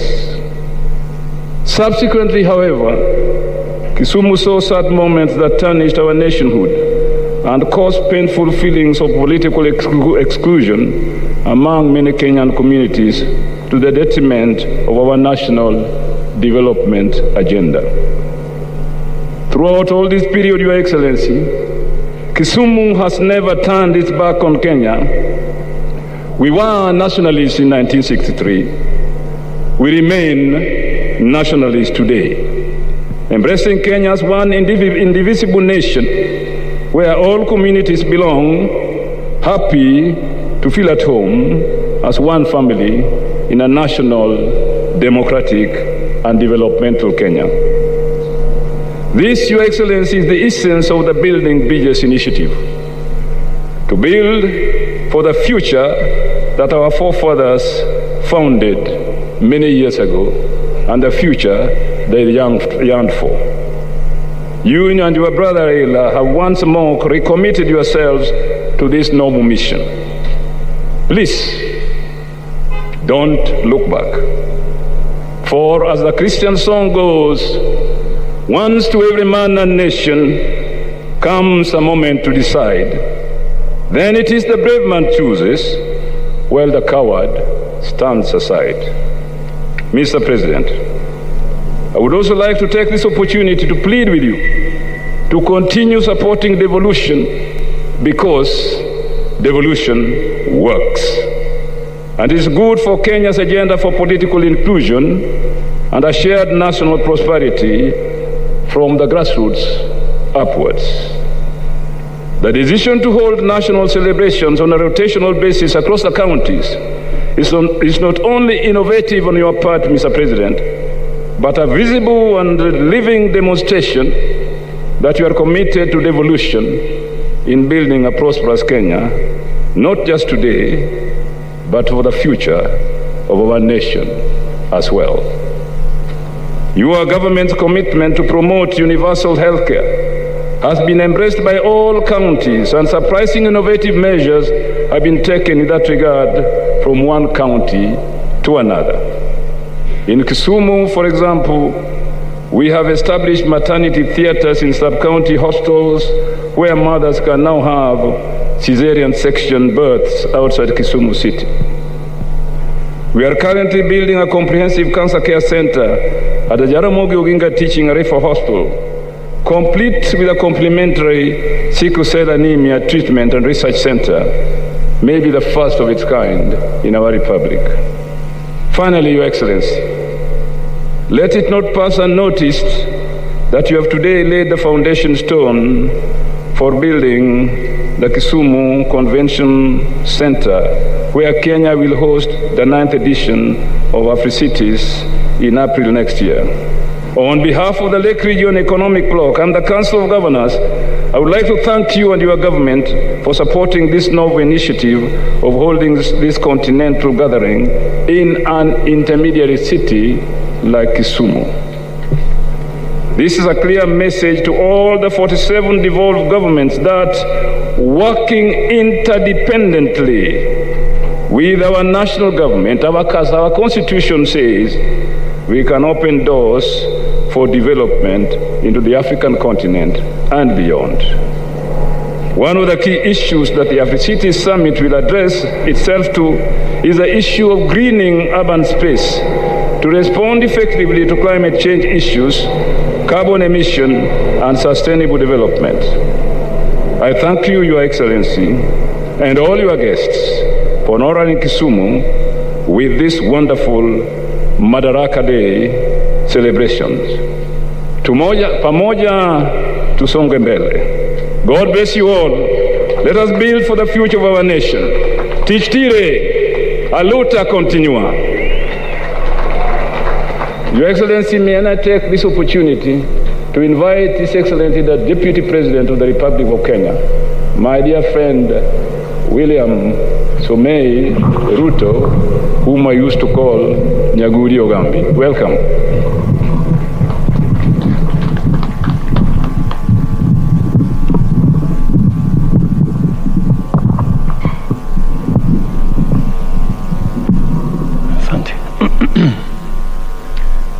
Your Excellency Uhuru Muigai Kenyatta, President of the Republic of Kenya and Commander-in-Chief of Kenya Defense Forces, Your Excellency First Lady Margaret Kenyatta, Your Excellency Everest Ndayishimiye, President of the Republic of Burundi, Your Excellency Angela Ndayishimiye, First Lady of the Republic of Burundi, my friend, the former Prime Minister, Raila Amolo Odinga, aka Baba,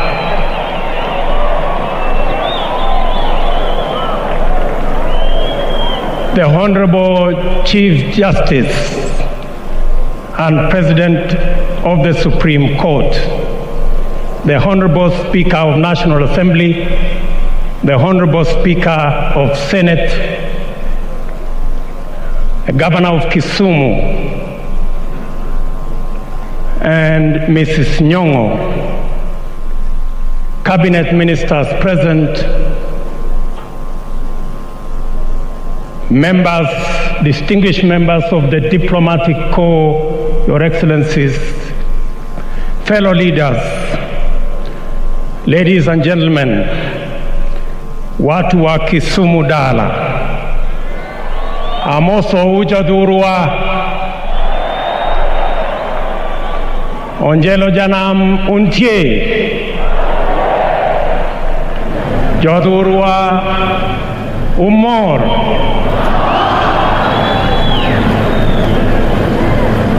Mheshimiwa Rais,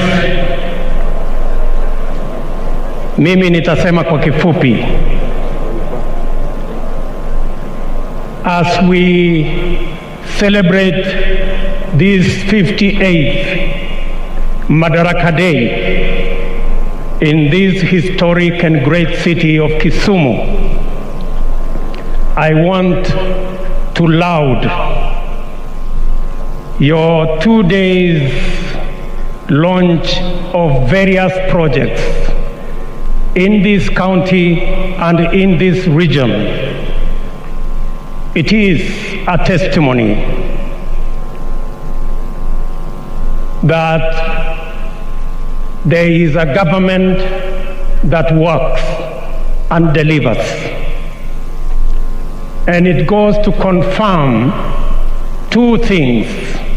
One, that a government that delivers is good for everybody, irrespective of how and who they voted for. And secondly, that a government that delivers brings the country together. Because what you have done in this county, the administration that you lead, is a confirmation that Kenya, it is possible to develop Kenya equally and bring everybody on board. Your Excellency,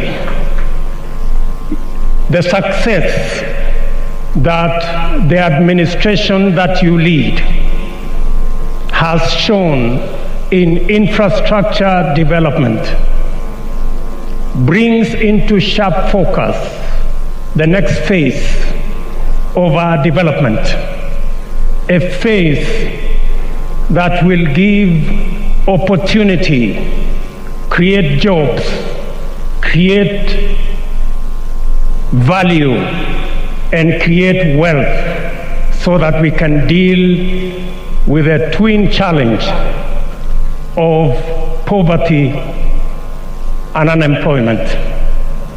Your Excellency, that opportunity beckons so that the millions of young people around Kenya and in this region can have a job, they can do business, they can pay taxes, and Kenya can stand proud in the family of nations.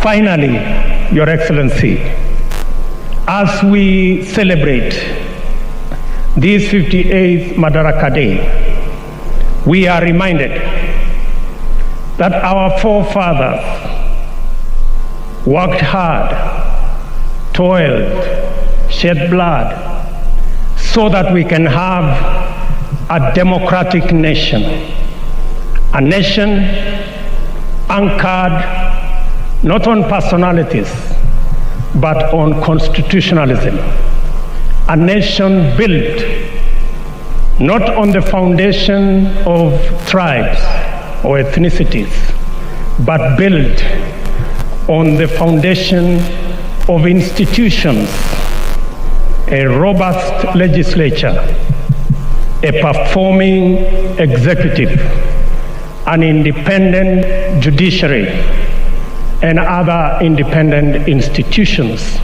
so that we can all celebrate the firm foundation of the rule of law, not the rule of man.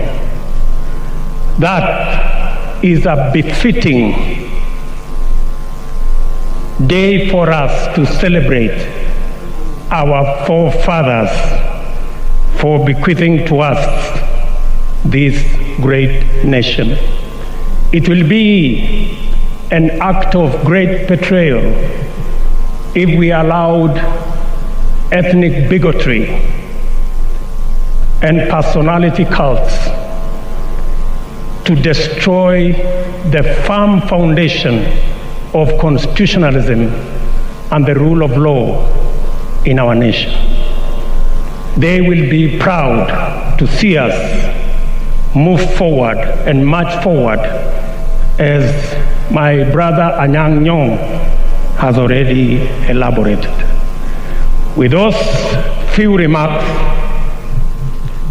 Your Excellency, it is now my very humble duty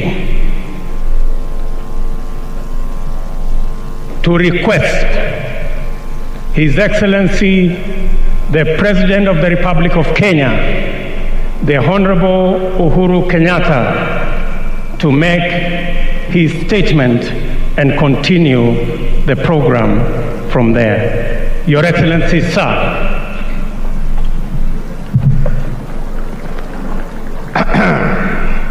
Asante William. Tafadhali tuketi.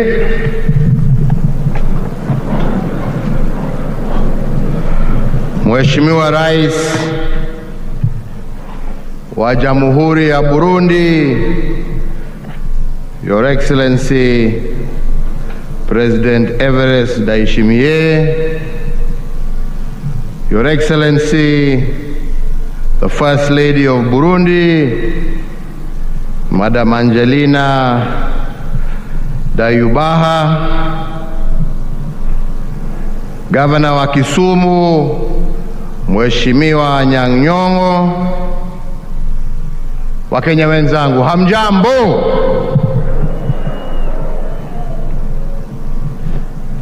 Sasa leo nitavunja protocol kidogo, mtanisamehe.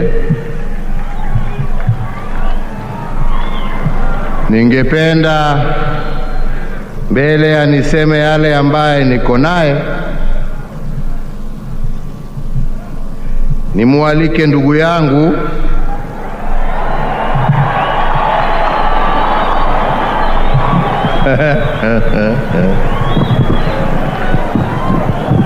Raila Amolo Odinga, Jacob, awasalimie na awapatie salamu zake za Madaraka. Karibu ndugu yangu.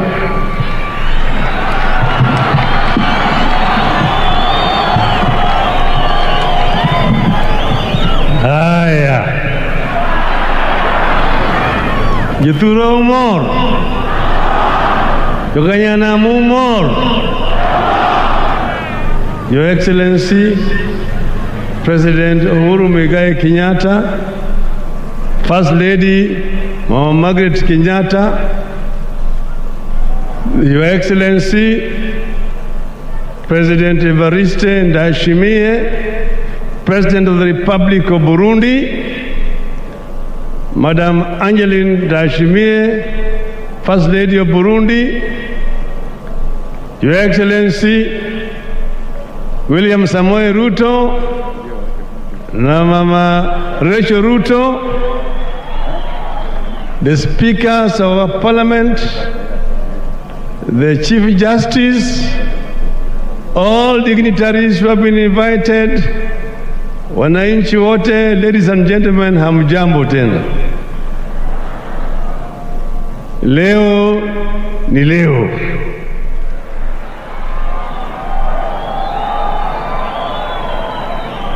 Your Excellency, let me begin first by recognizing some of other dignitaries who have come here. We are here with Honorable Stephen Kalonzo Musyoka. We are here with Honorable Musalia Mudavadi. Quickly. Kuna wageni wengi ambao wamefika hapa. Your Excellency, last year to celebrate Heroes Day hapo Kisii, na baada ya kutoka Kisii tukaenda Nyamira, kisha tutakuja hapa Kisumu. Na siku hiyo ndio gavana ya Kisumu akauliza, akaomba angependa sherehe ya Madaraka iwe celebrated hapa Kisumu, ili aweze kuangalia miundo msingi kabla hajaandaa ile mkutano ya Free Cities, na ukakubali. na tukakuja hapa na wewe na ukazindua ujenzi ya hii stadium tarehe 22 Oktoba, na wakasema watamaliza by April. Stadium imekwisha, Your Excellency.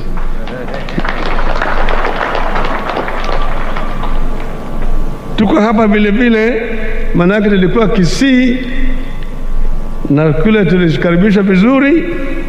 Leo kuna elders kutoka Kisii hapa, Professor Sorobea Nyacheo,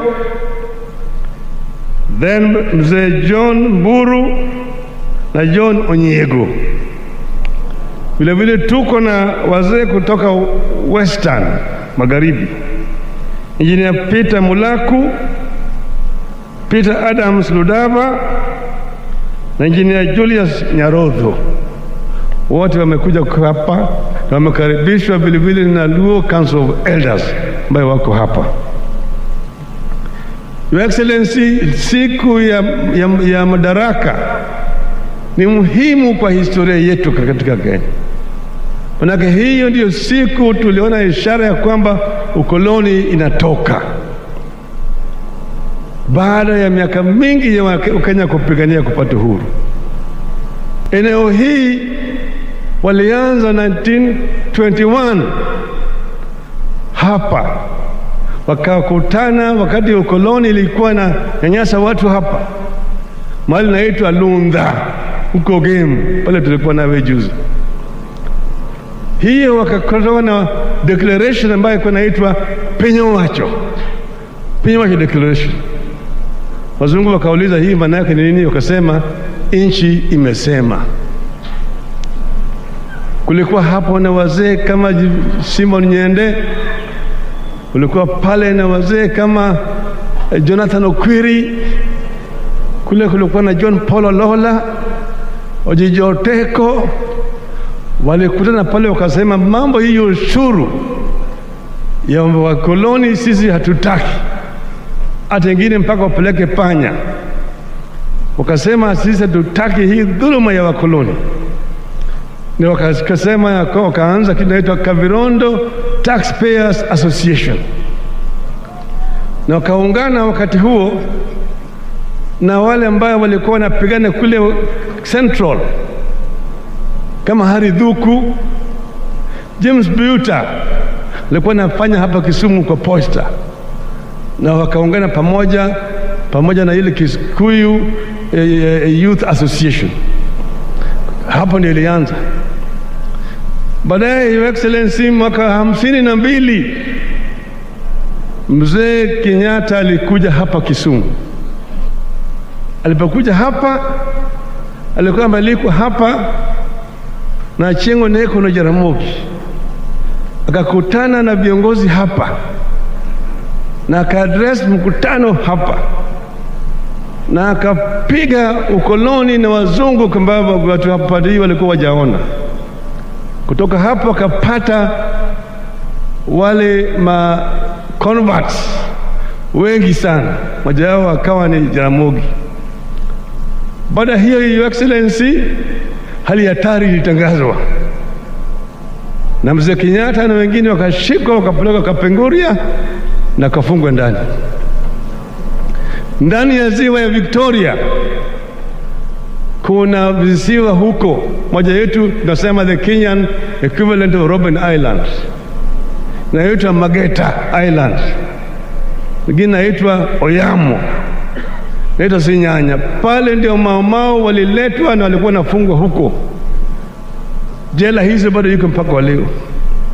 Walipelekwa katika Mageta Island ili wakithubutu kutoroka, kuna mamba wataongea naye katika maji.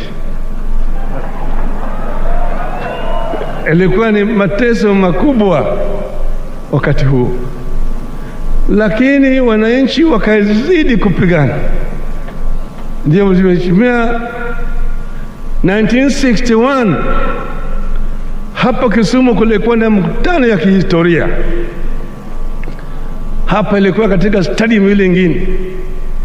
Hapa kulikuwa na Mwalimu Julius Nyerere, kukawa na Kamuzu Banda, kukawa na Kenneth Kaunda, kukawa hapa na Joshua Nkomo, kukawa hapa na Tomboya na Joe Murumbi, Biu Koinange, Achieng' Oneko, Paul Ngei, Kungu Karumba, Fred Kubai.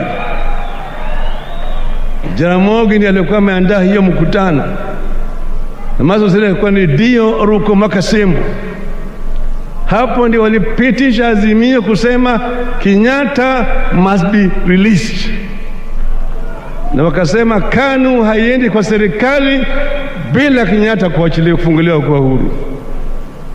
Wale wengine wakati walikubaki kuenda katika serikali wakati huo, lakini KANU ambayo ilishinda uchaguzi ilikataa kuunda serikali mpaka mzee Kenyatta afunguliwe awe huru.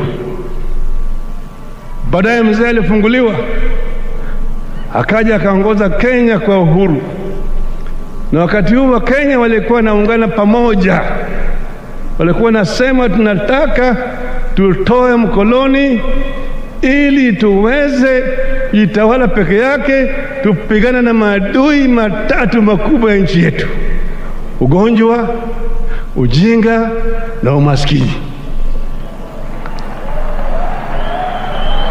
Miaka mingi, Your Excellency, yale maadui bado wako na sisi mpaka leo. Lakini sasa tunasema tunataka tu mwanzo mpya, yale ambayo mmeanza. Hii mwanzo ni kwanza kuunganisha Wakenya wewe kama kitu kimoja. Bila hiyo hakuna maendeleo, na hiyo ndio maana ya handshake ambayo tulifanya mimi na wewe, ya kuleta Wakenya bila kuangalia wewe ni kabila hii au kabila hii, wewe ni Mkenya. Hiyo ndio sisi tunataka, na tukifanya haya tutaweza kumudi mambo mengi zaidi. Your Excellency, wakati huu Kenya iko na shida, janga ya corona iko na sisi hapa. Hata mimi hiyo corona ilikuja ikanitembelea, ikasema nataka kuniangusha. Mimi nikamuuliza, wewe ni nani wa nani? Ini wodinyanga kanga. Nikapigana naye mpaka mimi nikamangusha. Lakini hii corona imeleta shida mingi. Hawa watu unaona hapa wako na dhiki mingi zaidi. Ukosefu wa kazi, kazi imepotea. Wengine wamepoteza wenzao, wamekufa. Wengine biashara yao imeporomoka. Kuna shida mingi zaidi. Sasa tunataka tuwe na program ya kureconstruct, na tuanze na stimulus program kubwa ya kusaidia hawa wetu wananchi. Juzi ulileta mpango mzuri zaidi katika miji inaitwa kazi mtaani. Nasema hiyo kazi mtaani kirudi na kazi mashambani. Na hiyo kirudi kama kazi mashambani, tutaweza kupata ajira kwa watu wetu wakati hii ya shida, ili tutoke katika hii janga tukiingia pale ile nyingine. Tuna hakika ya kwamba hii corona tutashinda. Kwa hivyo leo, Your Excellency, sio siku ya kusema mambo mengi zaidi, lakini tunakukaribisha hapa Kisumu. Wameona yale ambayo umefanya, hakuna haja ya kuyarudia, yale macho wataona. Lakini sisi tunasema tunataka tusonge mbele pamoja, tuunganishe Wakenya pamoja, na hiyo ndio maana ya BBI. Wananchi, BBI ndio mbele. Mnaunga mkono? Wangapi wanaunga mkono BBI? Your Excellency, karibu Kisumu. Asante sana ndugu yangu, nashukuru sana. Niwatambue kiongozi wa mahakama ambaye ako hapa pamoja nasi na ambaye ndiyo mama wa kwanza kusimamia mahakama zetu hapa Kenya. Tunakumpongeza, shukrani. Na pia niwatambue maspika wetu ambao pia wako hapa wa Senate na wa National Assembly na viongozi wote wa tabaka mbalimbali ambao tuko nao hapa. So fellow Kenyans, it gives me great pleasure to celebrate this 58th Madaraka Day in this beautiful city of Kisumu. And I take this opportunity through you, Governor, to thank the people and the leaders of Kisumu and indeed the entire Nyanza region for your warm welcome and the great work that has gone into housing and hosting this year's Madaraka Day celebrations. Tunasema asante sana Kisumu for your warm welcome. Tunafurahi sana kuwa pamoja nanyi hapa Kisumu Dala. Tunashukuru.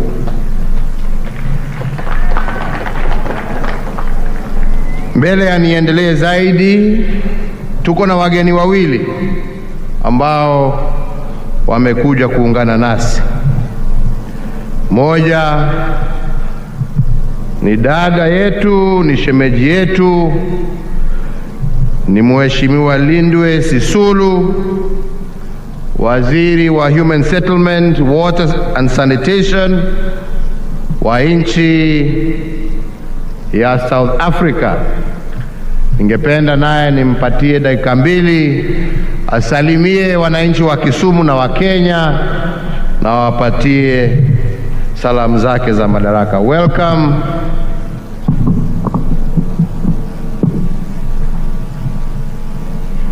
Thank you very much, Mr. President. In my country, we say Amandla. Amandla. Your Excellency, Mr. President, First Lady of Kenya, the former Prime Minister Raila, his wife, the President of Burundi, the First Lady of Burundi, ladies and gentlemen, all protocol observed. It gives me great pleasure today to make these remarks on Kenya's 50th day on which it virtually took power after being a colonial British empire since 1920. On behalf of the South African government and the South African people, we would like to give our best wishes to the Kenyan leadership and the people on this important day. I'd like to thank my brothers in struggle, President Raila Odinga,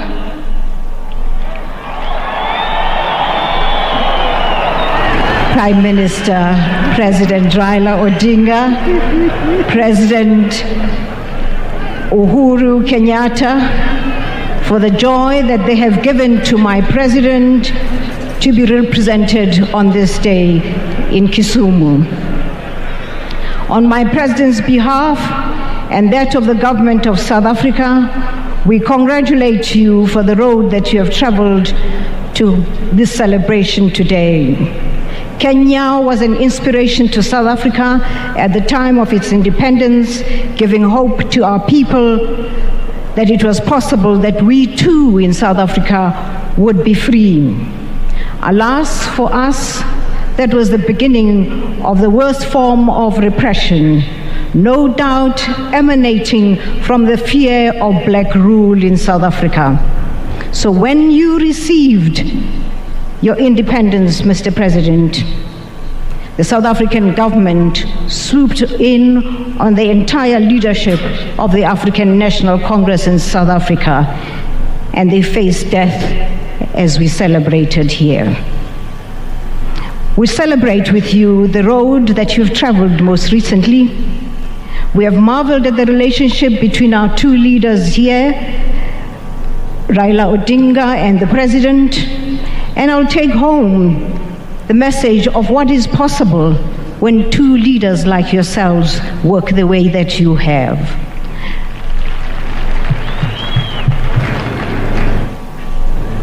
I've traveled with you, Mr. President, as you took your rounds around Kisumu for the last 2 days.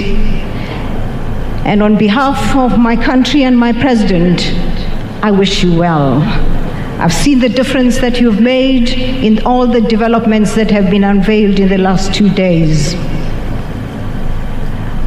When I go home, I will tell of what is possible when we work together.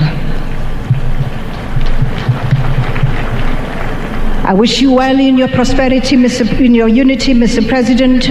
I wish you well in the prosperity you brought to Kisumu.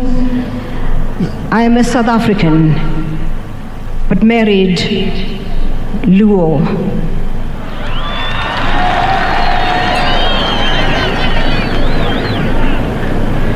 At this particular point, Mr. President, I would like you to pay tribute to women of this country.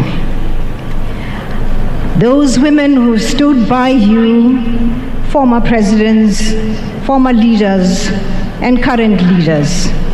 In particular, I'd like you, Mr. President, to pass to your mother, Mama Ngina, and through to my comrade Raila, to Ida, for the efforts they have made in making what is possible. There isn't a single woman in Africa who does not know of your amazing strength. Long live women! Long live women! Mr. President, I want to thank you for this honor. South Africa thanks you for this honor. And again, Mr. President, I'd like you please to join me and say to the people of South Africa, Amandla. Amandla. Thank you very much. Thank you very much, Lindwe. Inaonekana shemeji wenu wanawatakia makubwa. Hiyo mmesikia nyinyi wenyewe.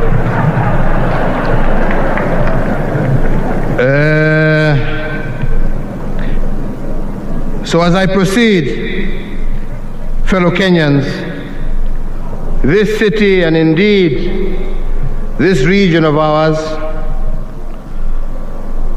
are the gateways to the hinterland of Eastern and Central Africa, a special position that this city has held for many years, tying our people in bonds of trade, friendship, as well as family. In recognition of this, my brother, His Excellency Evariste Ndayishimiye, President of the Republic of Burundi, has honored us with his presence here today. We thank you, Your Excellency, and the First Lady, and indeed your entire delegation, for this honor, which will go a long way in strengthening the bonds between Kenya and Burundi. And indeed, your presence here today shows that the East African community is continuing to grow stronger day by day.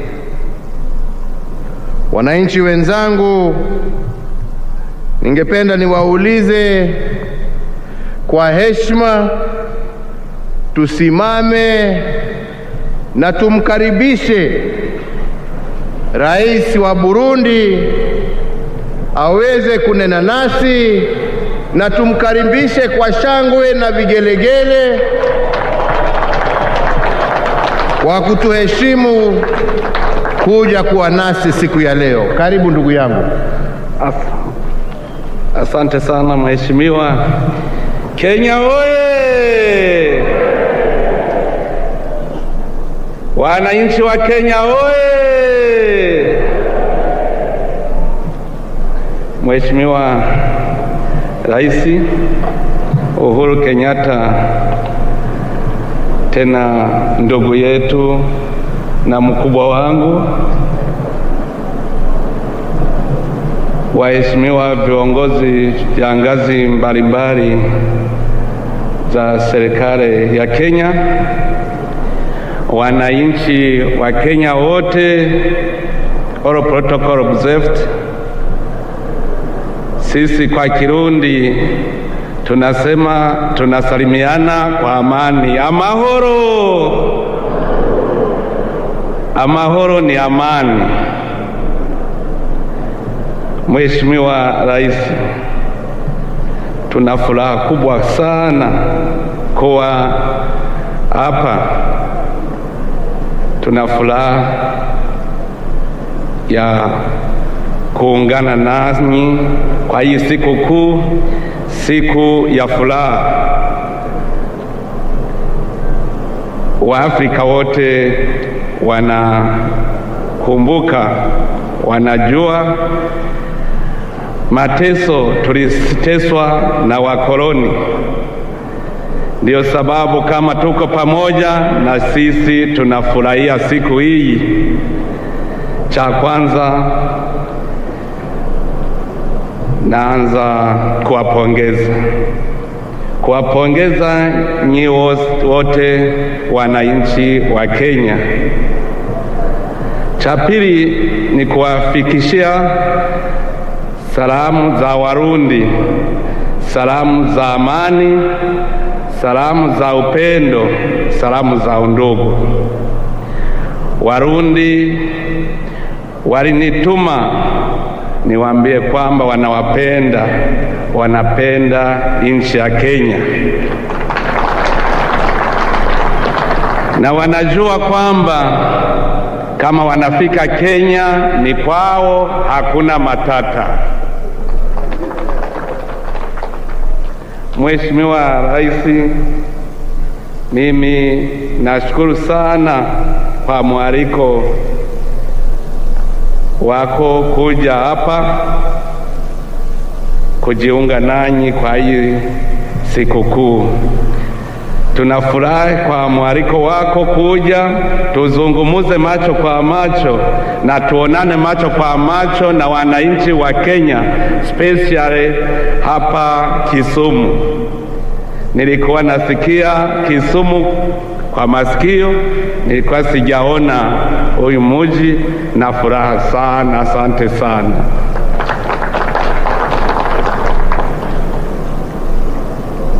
Tena nashukuru sana, jana ulinitembeza kunionyesha maendeleo ya huyu mji, na nikaona kwamba Burundi kuungana na mji wa Kisumu ni rahisi sana, kwa sababu hii Lake Victoria inafika sehemu ya karibu na Burundi. Mkoa wa Bukoba, Tanzania ni karibu na Burundi. Kuungana na Kisumu ni rahisi sana. Kwa hii siku kuu nawapongeza. Nakumbuka kwa historia nimesoma kwamba Kenya kupata uhuru mlipambana sana hadi mufanye ile Mau Mau movement. Nimesoma kwenye historia kwamba palikuwa movement mzungu aende Ulaya, mweusi apate uhuru. Nimeyasoma hayo kwa vitabu, na sasa nikiona furaha kwenye macho yenu, naona mulipata uhuru wakati mulikuwa mumechoka kwa mateso ya wakoloni. Nawapongeza sana, na nawaambia kwamba Burundi na Kenya tumekwisha ungana, tumekwisha kuwa ndugu.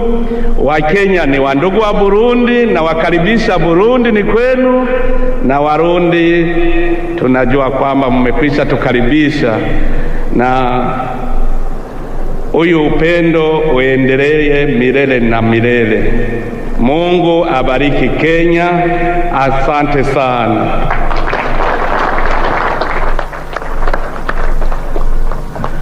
Asante sana Mheshimiwa Rais, na mimi pia nataka nikuhakikishie vile tumesema jana ya kwamba Warundi wajisikie wakiwa nyumbani hapa kwetu Kenya, na tuendelee kutenda mema ya kuinua hali ya maisha ya wananchi wa nchi zetu mbili na pia wananchi wa Afrika Mashariki kwa jumla. Lakini pia Mheshimiwa Rais, ningependa kukushukuru kwa kazi njema ambaye wewe na serikali yako mnaendelea kufanya ya kuhakikisha ya kwamba tumerudisha amani kwa nchi ya Burundi na wananchi wa Burundi wameanza tena kuona maendeleo. Na nataka nikuhakikishie leo ya kwamba sisi na wenzetu wa Afrika Mashariki tutaungana pamoja nawe tuhakikishe ya kwamba hii economic sanctions ambayo imewekwa kwa nchi yako imeondolewa, na ndio wananchi wa Burundi waweze kupata maendeleo ambayo wanastahili. So fellow Kenyans, today we celebrate the cultural diversity of Kenya, and we further strengthen our nationhood. For in the year 2015, I issued an executive order on the rotational hosting of our National Day celebrations in all our counties. Today, Kisumu City joins the growing list of counties that have played host to a National Day celebration. That is the counties of Nakuru, Nyeri, Machakos, Meru, Kakamega, Narok, Mombasa, and Kisii. This tradition allows for a focus on the positive contributions being made under devolution, while also enabling the hosting county to showcase itself on the national stage. Being in Kisumu today is significant and uplifting as we forge lasting bonds between the people of Kenya. This congregation here today is also a celebration of the handshake, a new political normal that not only embraces competition, but also encourages reconciliation and the healing of wounds, irregardless of how fierce the competition was. The choice of Kisumu to host Madaraka Day this year is also intertwined with our national heritage, for there cannot be a better place to celebrate our liberation struggle and ponder the future of self-rule than here in Kisumu City. Kisumu is not only the historical hub of the East African Cooperation, it was also the intellectual incubator of some of the leading ideas behind our liberation movement. The national motto of Harambee, even though an import from India, was, for instance, introduced as a political rallying call here in Kisumu during the 1950s. After independence, our founding fathers popularized it as the national mantra of pulling together. Similarly, and led by Jaramogi Oginga Odinga, Kisumu was the epicenter of the push to release Mzee Jomo Kenyatta and the Kapenguria Six from their illegal detention by the British colonizers.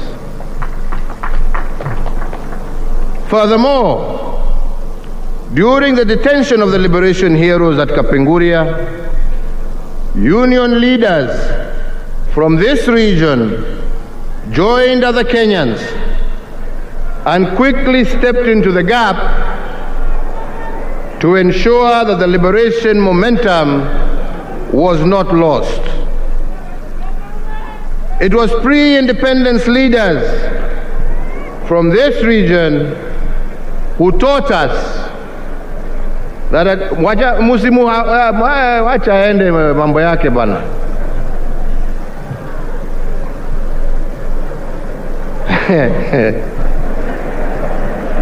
Haya, tuendelee sasa.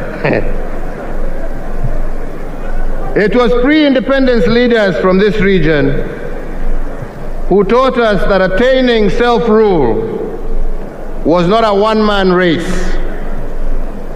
Rather, it was a relay in which one set out of runners fell out, another set was ready to continue the race.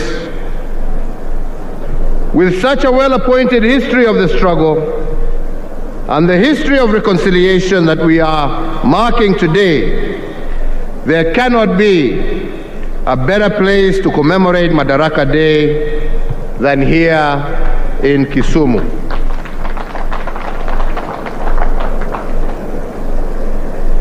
Fellow Kenyans, today we celebrate close to 6 decades of self-rule. We celebrate the return of our liberties, the restoration of our dignity, and the democratic resilience that we have brought over the last 58 years. Today we also celebrate the war heroes who gave their all, including their lives, for us to be free. They sacrificed their freedom and their lives, knowing fully well that sometimes those who plant the seeds of freedom may never enjoy the fruits that follow. For their martyrdom, we honor our fallen heroes this Madaraka Day, and we do it fully conscious that a nation that does not honor its heroes will receive no honor amongst nations, to quote one thinker. As we celebrate self-rule today, we must also honor our founding fathers who dared to imagine Kenya, the bold and selfless architects of this great republic. And from this region of Nyanza, we honor, among others, Jaramogi Oginga Odinga, Tom Joseph Mboya, who was the architect of our economic blueprint at independence, and Achieng' Oneko, amongst others, who was one of the Kapenguria Six. Today we honor all the founding fathers of this nation, and we must also recall their principles of nationhood, and I will today just mention a few of these. One, they taught us that a progressive nation is one that is in continuous conversation with itself. This is because nationhood is a negotiated process that needs constant alignments and adjustments in the pursuit of perfection. The architects of Madaraka, however, warned us, a fact that I will not tire to remind you, that in making such adjustments and alignments, we must always avoid the paralysis of constitutional rigidity. Two, they taught us that self-rule is not an end in itself. It is a means to a greater end. Indeed, to quote T.J. Mboya, he said, and I quote, "Only through freedom and human rights could a people cooperate fully with their government," end of quote. But fellow Kenyans, freedom and human rights to be realized, the paradox of choices must be resolved. Three, they reveal the paradox when they emphasize that self-rule is the granting of opportunities, but accompanied by the burden of choice. Every opportunity in the exercise of freedoms and self-rule must be tempered by the consequence of choice. Every right granted must have a corresponding responsibility, and those who enjoy opportunities but neglect the burden of choice cannot be said to be truly free. This paradox of choices and freedoms applies to both individuals as well as institutions. Fellow Kenyans, based on some of these teachings, I believe we have built one of the most robust democracies in Africa. The fields of individual freedoms have expanded and citizen participation has become emboldened. Our independent institutions have also occupied their rightful positions, and all of this because of the 2010 Constitution. And as I have said in the past, ours is probably one of the most progressive constitutions in the continent and indeed the world. However, since the 2010 Constitution expanded our individual fields of freedom, it also expanded the burden of the choices we make. Even our founding fathers urged the liberated patriots to shift from the status of being subjects to that of citizens when their fields of freedom were expanded. They made it clear that a citizen is someone who understands the responsibility that comes with freedom, while a subject will squander opportunities granted by self-rule and refuse to shoulder the burden of choice. Similarly, I believe the framers of the 2010 Constitution did not envision a situation where expanded fields of rights resulted in diminished responsibility by citizens and institutions. They saw a balance between freedoms and the consequences of choice. But this balance is probably most challenged by the growth of our independent institutions. Their growth has stretched our democratic boundaries to the limit, but it has not cracked them. It has bent the will of the people, but it has not broken it. In fact, any other African country experiencing the political turns and twists that we have experienced in the search of greater perfection in our nationhood, I believe would have burst asunder, and we have seen many such examples across our land and continent.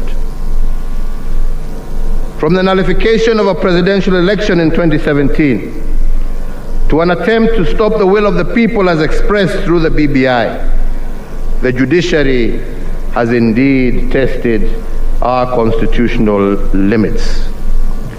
While I stand by the rule of law, and I will always obey the decisions of the courts, I am also compelled by my position to heed the sovereign and supreme voice of the people of Kenya. And that is why our national conversation today must focus on the consequences of choice. If citizens are required to exercise their will and shoulder the burden of their choices, should the independent institutions therefore not do likewise? In the field of independence, we have expanded the independence in the judiciary. But how should they expand their field of their responsibility and respond to the summons of nationhood? Shouldn't their decisions also be accompanied by the burden of choice? These are the questions of our national conversation, and we should objectively ponder them. And here I must be frank and ask what I believe to be legitimate questions. It is a fact that we were losing close to 1 billion shillings every working hour for the 123 days we held the 2017 election. The question the national conversation should therefore ask is who carried the burden of this choice? Was it the judiciary or the people? The truth of the matter is that it was the people who carried the burden of the choice. Development programs meant to make a difference in the lives of people had to be shelved. The second is that as a consequence of 2017, we initiated, together with millions of Kenyans, the BBI process that was meant to build bridges and create inclusive politics and end ethnic majoritarianism. If the court had subjected its decision to stop BBI to a cost-benefit analysis, in other words, if it had considered the burden of choice, then there are questions the judiciary would have asked. If we indeed were at a constitutional moment, is a decision against BBI a decision in support of the status quo? If BBI were to be stopped, who carries the burden of choice? On whose shoulders will ethnic majoritarianism rest? And who will carry the burden of losing 30% of our national budget every 5 years due to the toxic politics that BBI sought to resolve? The judiciary would have asked itself another question. Can Kenya truly be a democracy if the people are denied the opportunity to express their sovereign and supreme choice at the ballot box on the basis of elevating technicalities over the overriding objectives of the law? Our Constitution, fellow Kenyans, is not a yoke around our necks, but rather it should be a mighty sword that can break the chains that limit all of us as citizens. The moral foundations of justice demands that the judiciary bears the burden of choice and the consequences therefore, especially when the burden of judicial choices is proposed to be carried out by the people. Fellow Kenyans, as I turn to the national question of our times, as is the national tradition every Madaraka Day, I wish to remind us of an instruction left behind by the founding father of our nation, Mzee Jomo Kenyatta. He said, and I quote, "Our children, born and unborn, may learn about the heroes of the past, but our present task is to make ourselves architects of the future." End of quote. This, fellow Kenyans, was a call to action. It was a call to predict the future by creating it. And against this backdrop, the national question of the moment must be poised. If indeed freedom is nothing but an opportunity to become better, how have we enriched what the founding fathers placed in our custody? Have we made it better than we found it? And has Kenya occupied its rightful place in the society of nations as a result of our improvements? I believe that that is the national question of the day. And in response to this question, I will use the 4 frames of our liberation struggle that have informed my administration. The first is economic. This frame is informed by the notion that political freedom in the absence of economic freedom is nothing but an illusion. Given that the founding fathers stood for economic inclusion and the administrations before mine was about economic recovery, my administration has embraced the maxim of economic acceleration. Economic acceleration in my administration is about increasing the speed of achieving our national goals. And we have increased the speed at national, county, as well as individual levels.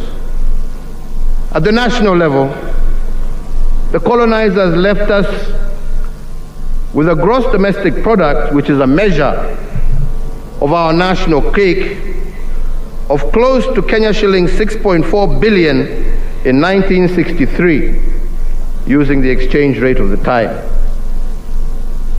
After 74 years of colonial occupation, that is what Kenya was worth every year. The combined administrations of Mzee Kenyatta, Mzee Moi, and Mzee Kibaki increased this national cake to Kenya shillings 4.5 trillion, and they did this in a span of 50 years. In the last 8 years, my administration has doubled what the colonizers and the first 3 administrations did in 128 years. Our national cake, our annual worth as a country every year, now stands at Kenya shillings 10.3 trillion. And even if you factor in inflation, our economic acceleration program has multiplied what the founding fathers left in our custody. At the county level, we have allocated Kenya shillings 2.3 trillion to our counties. This is equivalent to 16% of our GDP. What this means is that we have sent to the counties the equivalent of what our national cake was between 1885, when the colonizers came to Kenya, and when President Moi retired in 2002. That is the money that has gone mashinani. What they've done with it, hiyo ni yao. The BBI dream is to send even more resources to the counties in order to catalyze their accelerated development. And that is why we have proposed under the BBI to send 35% of our national revenue to counties. Fellow Kenyans, at the individual level, our economic acceleration initiative has focused on the allocation of title deeds.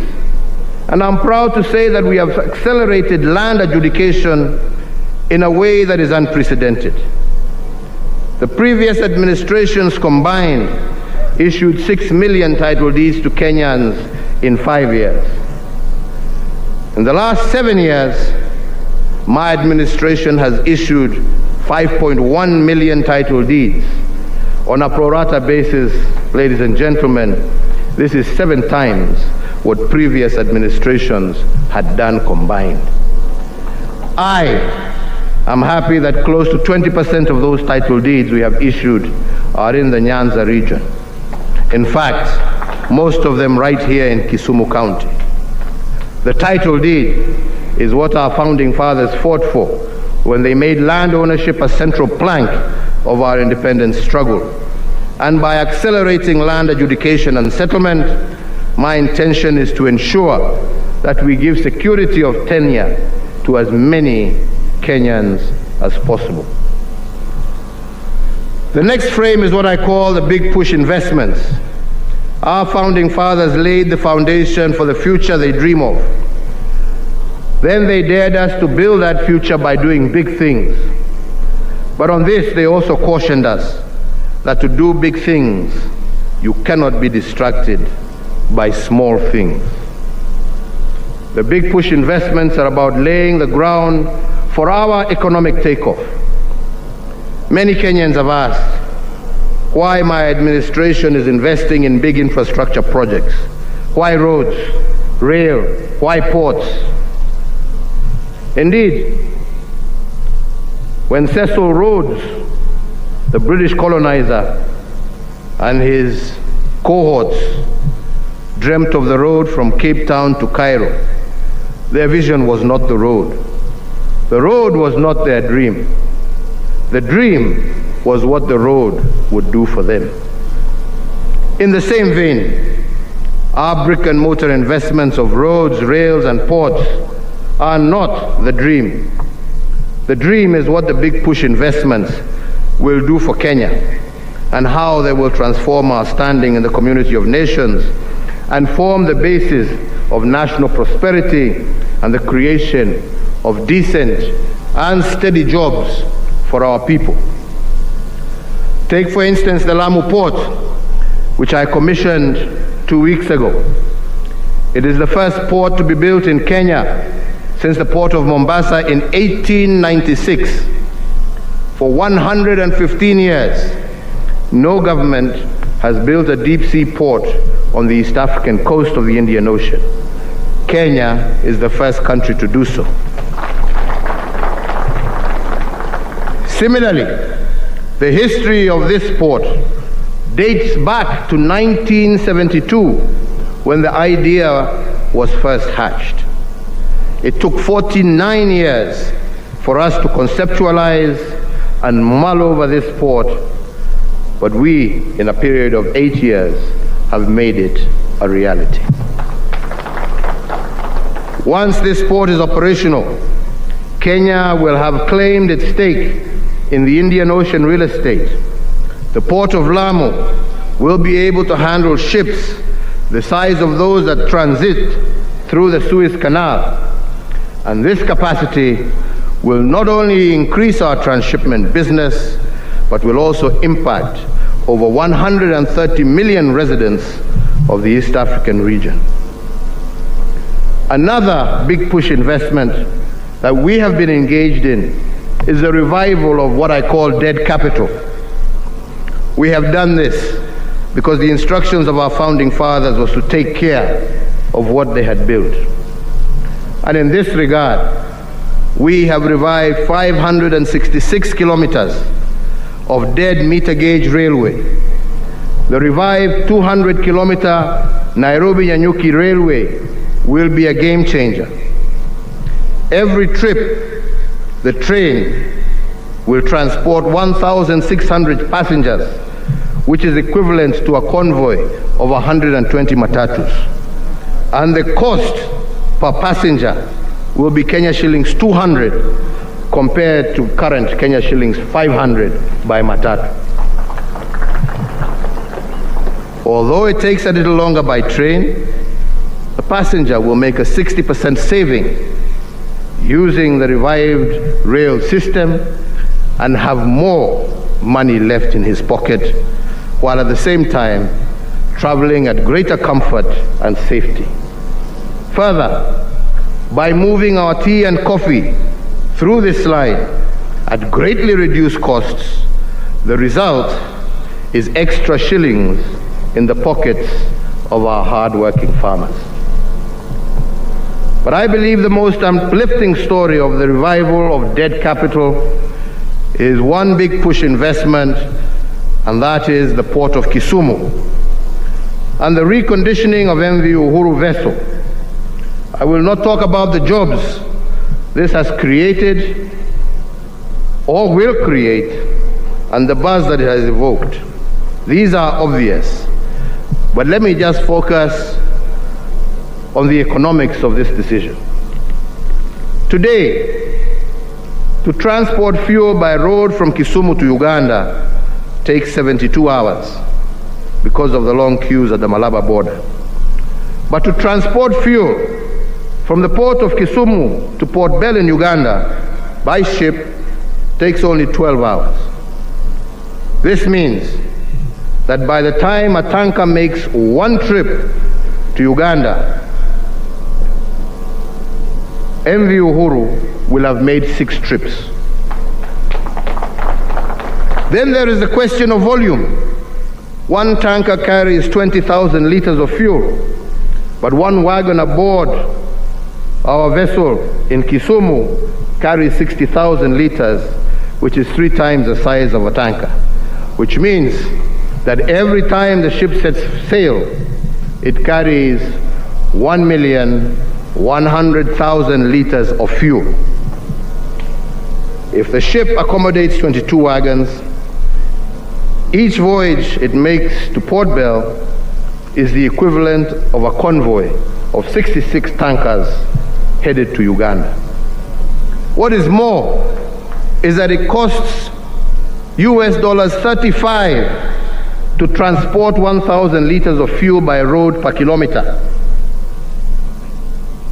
Over the lake, it costs $16 to transport the same through the port of Kisumu. That means for every $2 spent transporting fuel to Uganda by road, you spend only $1 through the port. Furthermore, the fuel lost Don't ask me how, but the fuel lost, kila mtu anajua nini inatendeka huko. The fuel lost by road transport was estimated to be worth Kenya shilling 6 billion every year. Today, by transporting through rail and lake, this has been reduced to 0, while fuel adulteration is a thing of the past. For those asking why we have made a big push investment in the port of Kisumu, that is your answer. It takes 1/6 of the time to transport goods by ship compared to by road, and this is good for traders, but also for investors, making our region that much more competitive globally. To date, that one single vessel has transported close to 50 million liters of fuel to Uganda. If in one trip you can carry 3 times the volume compared to tankers, I believe that that is good commerce. If it costs you half the price to use the port of Kisumu, that, my friends, is good economics. Indeed, all our big push investments have been conceived to catalyze the economy and to provide the most rational choices for all actors. So, fellow Kenyans, I want to go to a third frame that I would like us to ponder over this Madaraka Day, and that is the restoration of dignity. And our founding fathers defined dignity as freedom from want. From the onset, liberation from the poverty of dignity was a central motive of our independence struggle. Indeed, our founding fathers taught us that self-rule will not be fully attained until self-worth is restored. And the national question we must ask is whether we are on track to liberating our people from the poverty of dignity, and to what extent have we liberated them from want. Article 23 and Article 43 of our Constitution makes the restoration of dignity a continuous process rather than a one-off activity. We must ask this Madaraka Day is how well have we rendered this aspect of our freedom? Some may ask what poverty of dignity is. Let me explain. Before we started the big push investments in Nairobi, there was only one clinic with 15 beds serving 500,000 residents of the Mukuru informal settlement. Meaning that when a mother delivered a baby in Mukuru, she had less than 1 hour of postnatal care before being asked to leave to make way for the next patient. This is the poverty of dignity. We have fixed this indignity by building 25 hospitals in our informal settlements of Nairobi to ensure that our mothers do not need to go through that kind of indignity again. Let me give another example.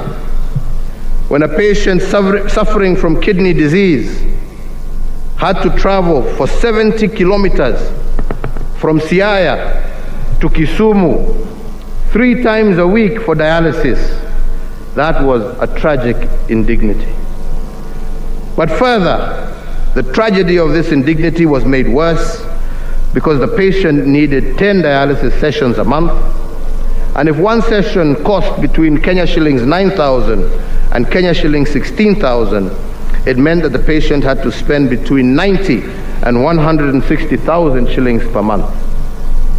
How many farmers from Siaya can afford 160,000 every month for dialysis? Such patients had to sell their ancestral inheritance in order to get treatment.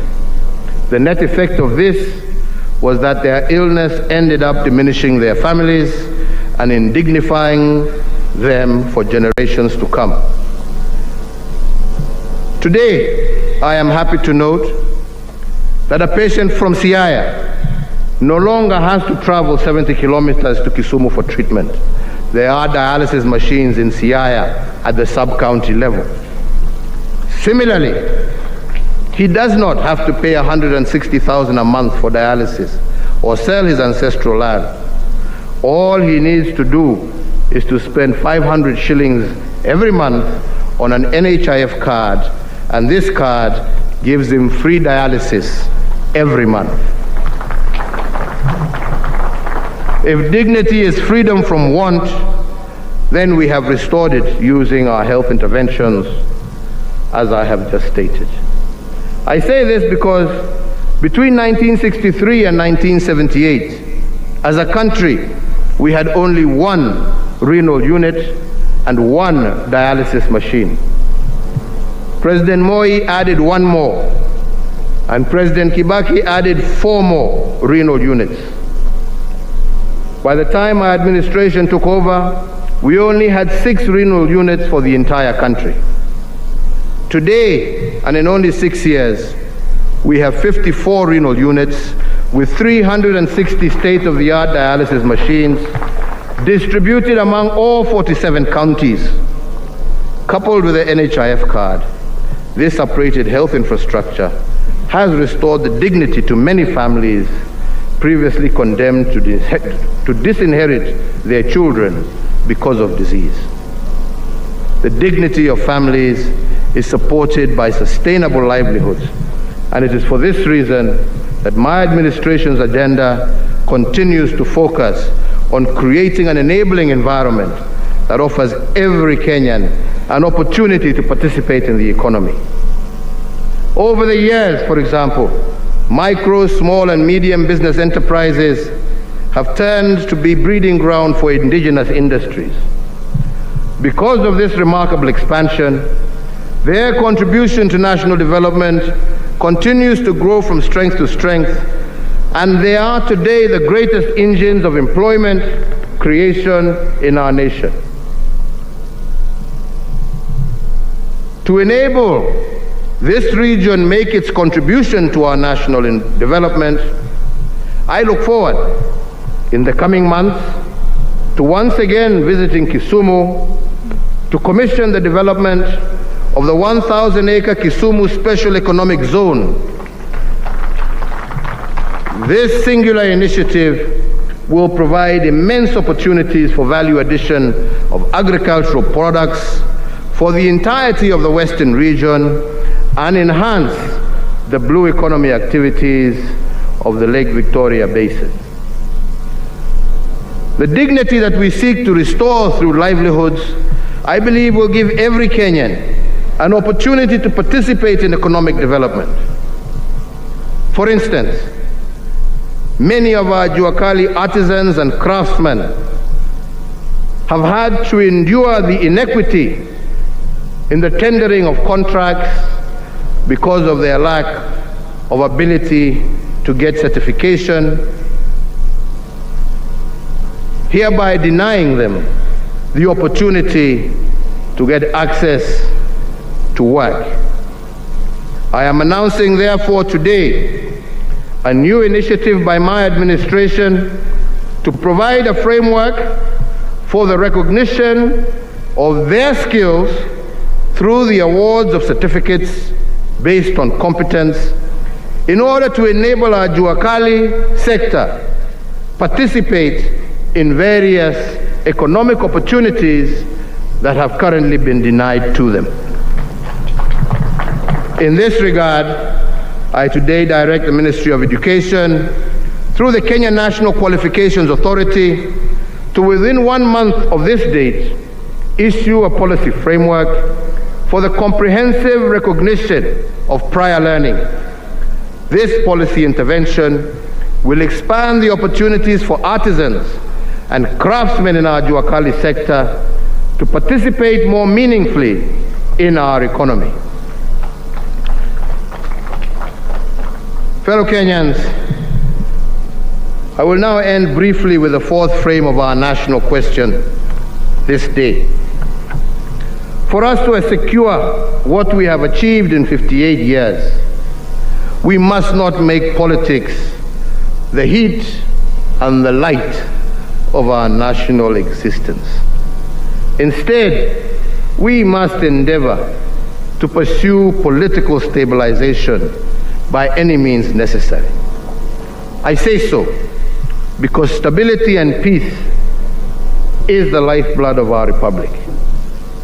What we have built for 58 years can be destroyed in one day of political instability. But we cannot engage in political stabilization if we continue to live in political denial.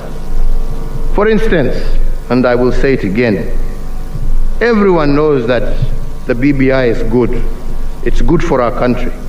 It is even good for those people who are unhappy with it. But too many Kenyans have embraced fear of change over the need to continuously strive for a more fair, just, peaceful, cohesive, and democratic Kenya. They oppose the bill sometimes not because of its substance, which even its harshest critics concede is good, but because unlike our founding fathers, they cannot dare to imagine a better Kenya for all. Fellow Kenyans, as I said of the judiciary, their decisions must consider the letter of the law, but fundamentally, the spirit of the law must also guide them. I say so with all humility because the spirit of the law is the light that will illuminate the burden of the choices that they make. For every decision they make, the spirit of the law will lead them to the consequences of their choices. The judiciary should be guided by the spirit of the law, and political stabilization will be easily achieved. And as for all of us, the political elite of this country, if we are going to continue to remain short-termist and self-serving, the consequence of our choices will become a permanent burden on our people. Let it be clear to all Kenyans, short-termism is not the path to political stabilization. Our founding fathers encouraged liberated patriots to upgrade their status from being subjects to that of being citizens by embracing freedom with responsibility. And I want to make a similar invitation to our political class this Madaraka Day. I want to invite them to upgrade their status from being politicians to being leaders. Politicians are too often obsessed with personal gain, but it is our national pain that should disturb them. Fellow Kenyans, I have just illuminated just a fraction of what my administration has done, for that is not, I believe, important. That is not what is important. What is important is the recognition of what those who went before us did. We have only built on their foundation with a full recognition that we are still a long way to achieving all the hopes and aspirations of our people. But like our forefathers, we live in the hope that future administrations will not seek to live in acrimony and division, will not seek to destroy, but to build on our achievements and reach even greater heights so that we can truly live the vision of Kenya as articulated by our forefathers, that the task before us is not today, but how can we become architects of that future? And that is why today I want in particular to thank the Right Honorable Raila Amolo Odinga for embracing national pain over his personal gain when we did the handshake. What is more, and many do not know that, is that he did this without asking or demanding anything from me. And I want to say today that whatever the future holds, I look forward to working with him and all Kenyan leaders and Kenyans to build a better, brighter, more united and prosperous Kenya, East Africa, and Africa. Nimesema asante Jacomo, na kwa viongozi wenzako wengine wote. Asanteni. Fellow Kenyans, in concluding my remarks, let me say today again, as Governor Anyang' Nyong'o said, that Kisumu City will, from the 26th to the 30th of April next year, play host to the largest Afro-Cities Summit ever hosted on the African continent. That event will be a gathering that will feature ministers, mayors, leaders of local authorities, representatives of civil society, the private sector, academia, national, regional, and international financial institutions, as well as development partners and other stakeholders.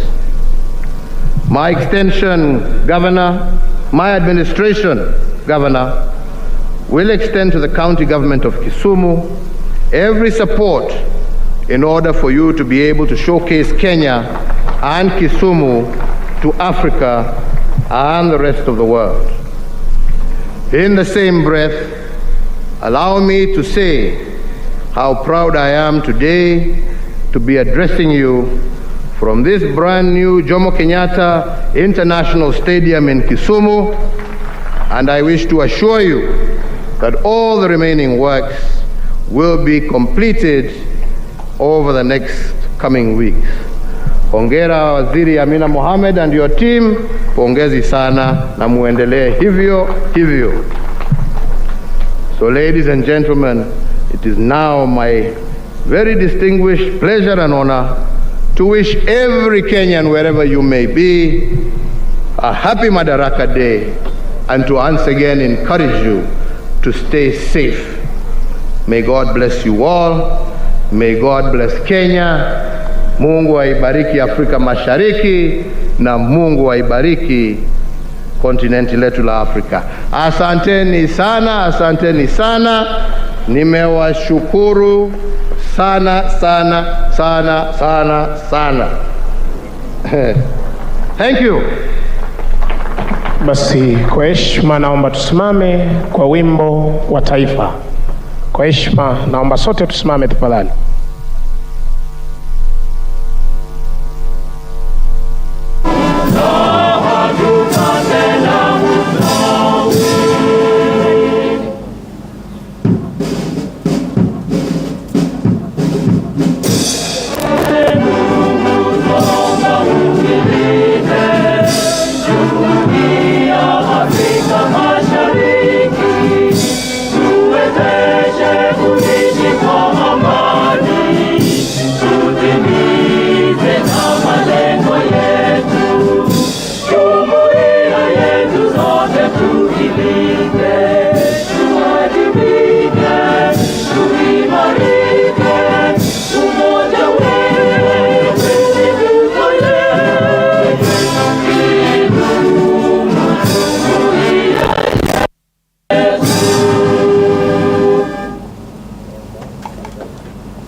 Basi asanteni. Kwa heshima ningeomba wananchi tuzidi kutulia hadi nitakapompisha mwenzangu aweze kutueleza.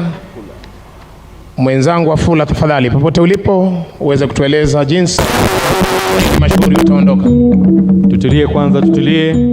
Naomba tutulie. Msafara wa Mheshimiwa Rais na msafara wa Rais wa Burundi, wengine tutulie tafadhali.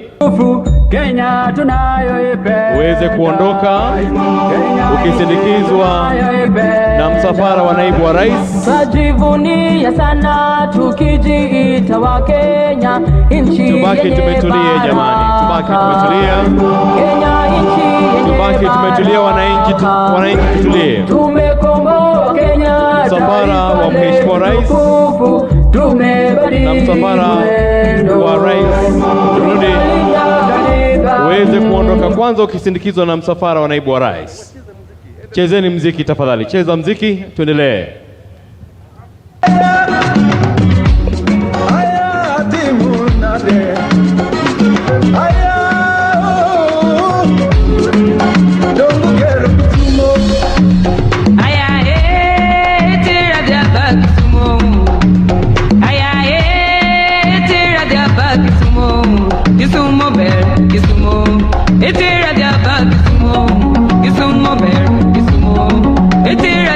Asante, tuzime mziki kidogo, tuachilie msafara wa Mheshimiwa Rais. Wengine tubaki tumesimama mpaka msafara wa Mheshimiwa Rais uondoke. Atafuatwa na mshahara wa Mheshimiwa Rais wa Jamhuri ya Burundi. Kwa heshima, wengine tutulie kwa heshima. Asante, asante. Tulete magari ya Mheshimiwa Rais wa Jamhuri ya Burundi. Kwa heshima, wengine tubaki tumesimama pahali tulipo. Anasindikizwa naye Mheshimiwa Naibu wa Rais. Asante, tulete msafara wake Mheshimiwa Rais wa Burundi. Wengine naomba bado tutulie.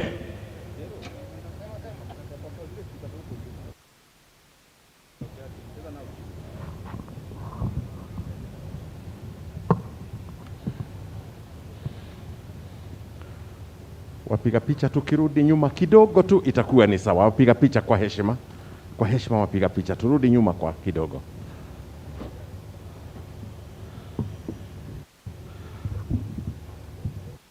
Msafara wake Mheshimiwa Rais wa Jamhuri ya Burundi tulete.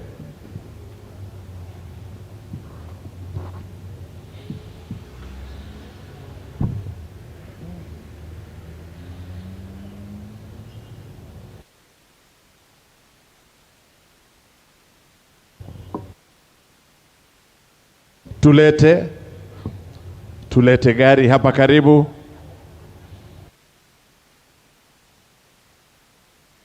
Asante, gari lake Mheshimiwa Rais wa Jamhuri ya Burundi. Wengine tubaki tumesimama, tutaitisha magari yetu. Kwa heshima tufuate utaratibu. Mheshimiwa Rais wa Jamhuri ya Burundi akiondoka, tulete msafara wa Mheshimiwa Deputy President na msafara wa Mheshimiwa Raila Odinga.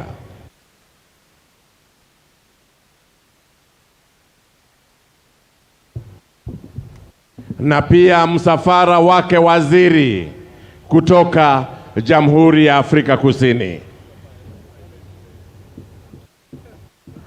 Wapiga picha kwa heshima, tupeane nafasi. Asante, tupeane nafasi, kila mmoja wetu atapata nafasi ya picha.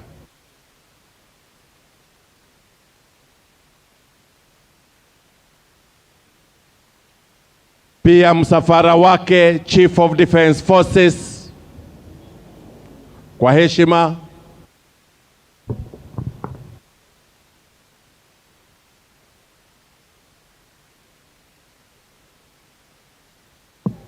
Msafara wake Mheshimiwa Naibu wa Rais.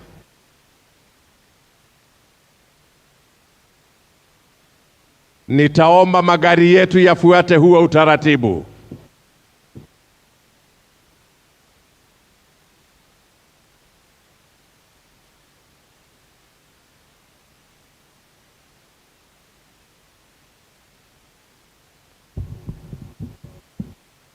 Na tulete pia gari lake Chief of the Defense Forces. Gari la Mheshimiwa Raila Odinga pia tulete kwa heshima. Gari lake Chief of Defense Forces na Service Commanders. Magari yao tulete kwa haraka kidogo.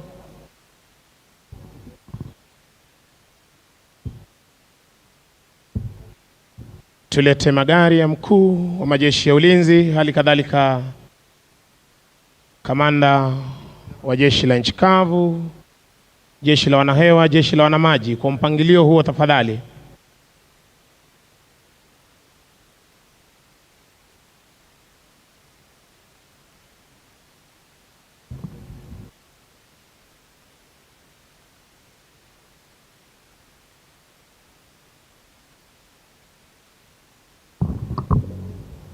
Magari ya waziri kutoka Afrika Kusini. Kwa heshima tulete gari lake.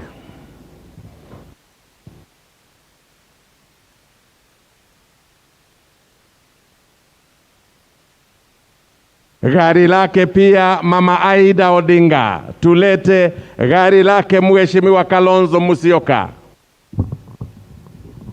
na tulete magari ya mawaziri wetu wote.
Soma, soma, soma, soma, maisha ya baadaye. Soma, soma, soma, soma, soma, soma kijana.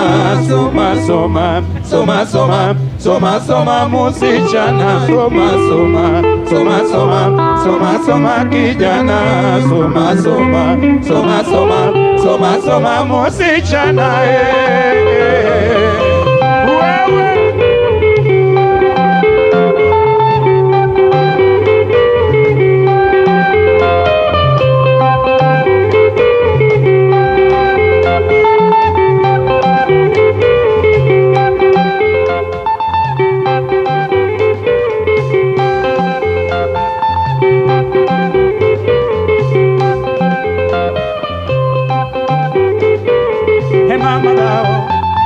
Hey baba thou, mwalimu teacher thou, uingie ka baba thou. Nikete tugoto mama wacho ni soma soma, iketora mbele wazazi wacho ni soma soma. Nyasore tindi madho, changang be tindi madho, bulumu na tindi madho, nyaka kwete be tindi madho. Chiengini wagange, chiengini wagange, chiengini wagange kijana, chiengini wagange, chiengini wagange, nyaka chiengini wagange. Well, it has definitely been a wonderful Madaraka Day celebrations here at the Jomo Kenyatta International Stadium here in Kisumu County, and the people who have addressed this gathering here was President Uhuru Kenyatta, Deputy William Ruto, former Prime Minister Raila Odinga, the President of Burundi, Evariste Ndayishimiye, and a Cabinet Secretary, rather a minister from the South African government. And what President Uhuru Kenyatta today, his speech, he has majored on the judiciary and the status of the BBI. President Uhuru Kenyatta, in his speech, he has said that the BBI, or rather the Building Bridges Initiative, is a new political normal in the country. He and Raila Odinga has said the reason why they initiated the BBI bill is to leave behind a united and a united country, a forged country together. President Uhuru Kenyatta has assured Raila Odinga that they will work together now and in the future to ensure that the country is marching forward as one united country. President Uhuru Kenyatta has also said that it will not be right if the judiciary tries to subvert the will of the people. He has said that he and Raila Odinga, together with millions of Kenyans, initiated the BBI process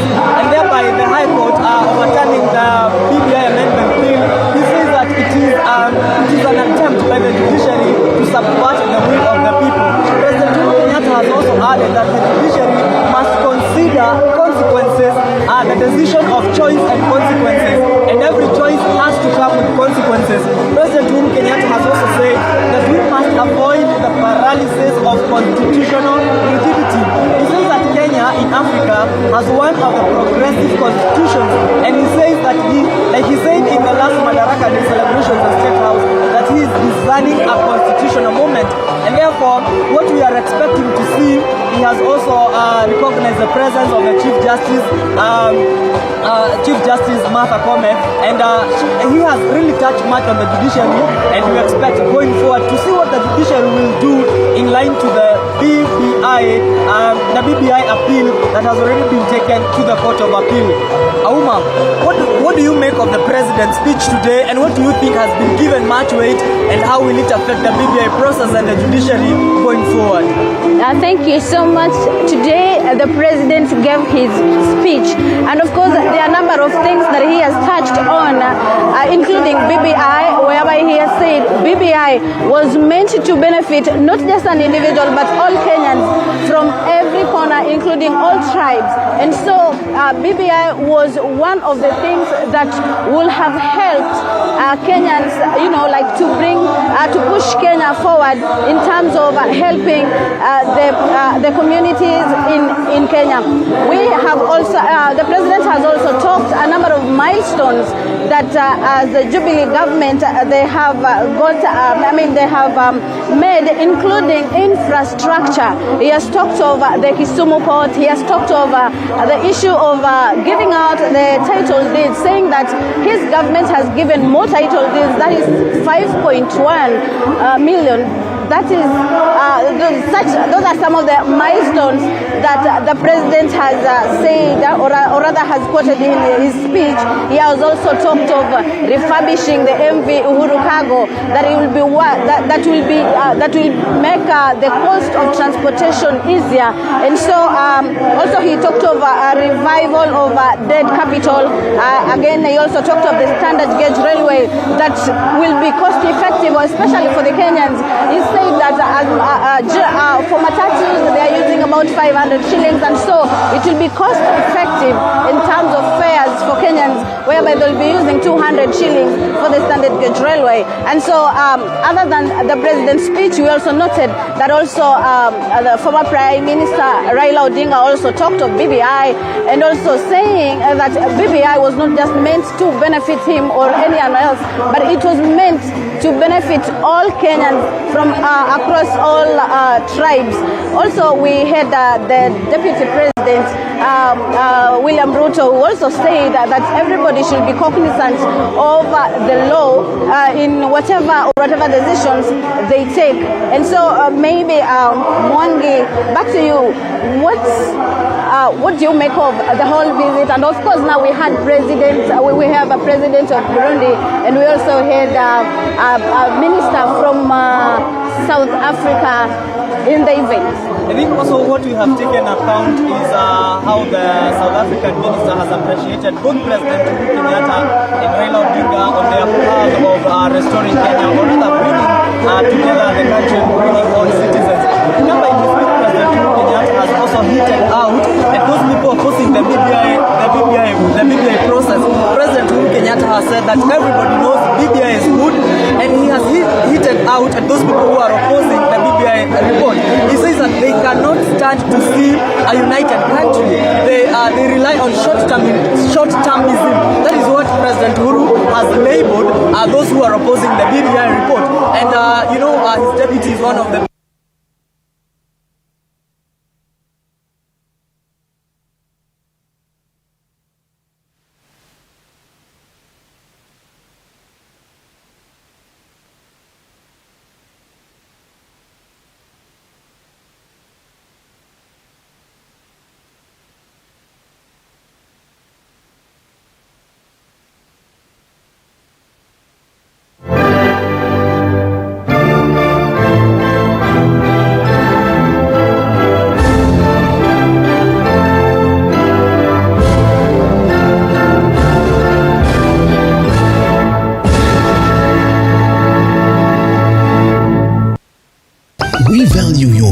feedback. If you would like to send questions, comments, or suggestions for your favorite TV47 shows, call us on telephone number 0740-047-047 or email us at maoni@tv47.co.ke. You can also write to us on PO Box 2358/00621, Nairobi. You can also drop your complaint or feedback at our offices located at number 10 Ojiji Close off Ojiji Road, Parklands, Nairobi.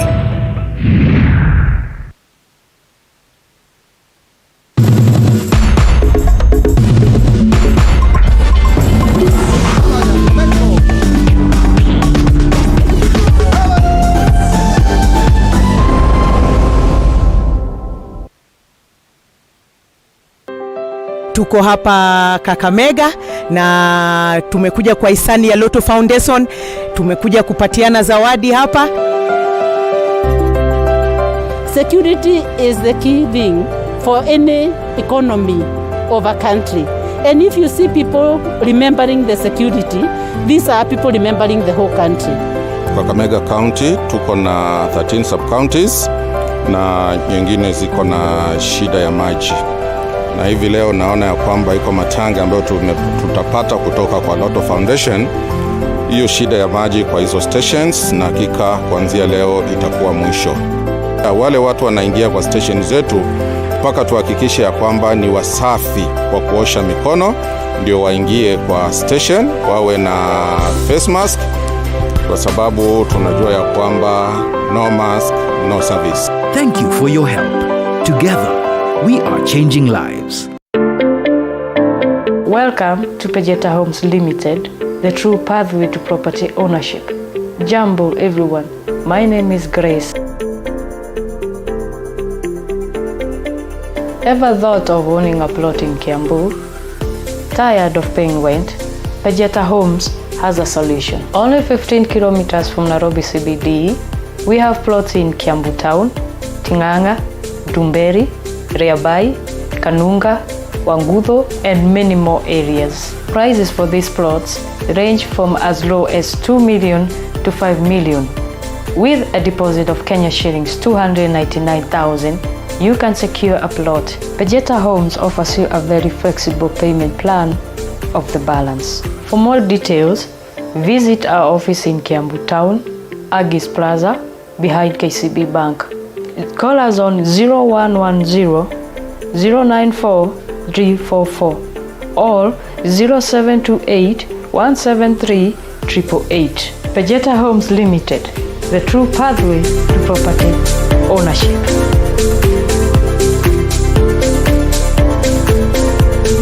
The completion of the express highway will make commuting from Lukenya to Nairobi a matter of minutes. Invest now in Silver Gardens, a prime property located at the foot of Mua Hills by UIP Real Estate, just 55 kilometers from Nairobi CBD and easily accessible via Kangundo and Mombasa Road. It's just 250 meters from Mudhwani Shopping Center. Water and electricity are available. A 50 by 100 plot for just 500,000 Kenyan shillings, inclusive of a title deed. We have flexible payment terms and daily site visits. Are you looking to buy, build, or invest? Book a plot with us today. Call us on 0708 423244 or email us at info@uip.co.ke or visit our website www.uip.co.ke.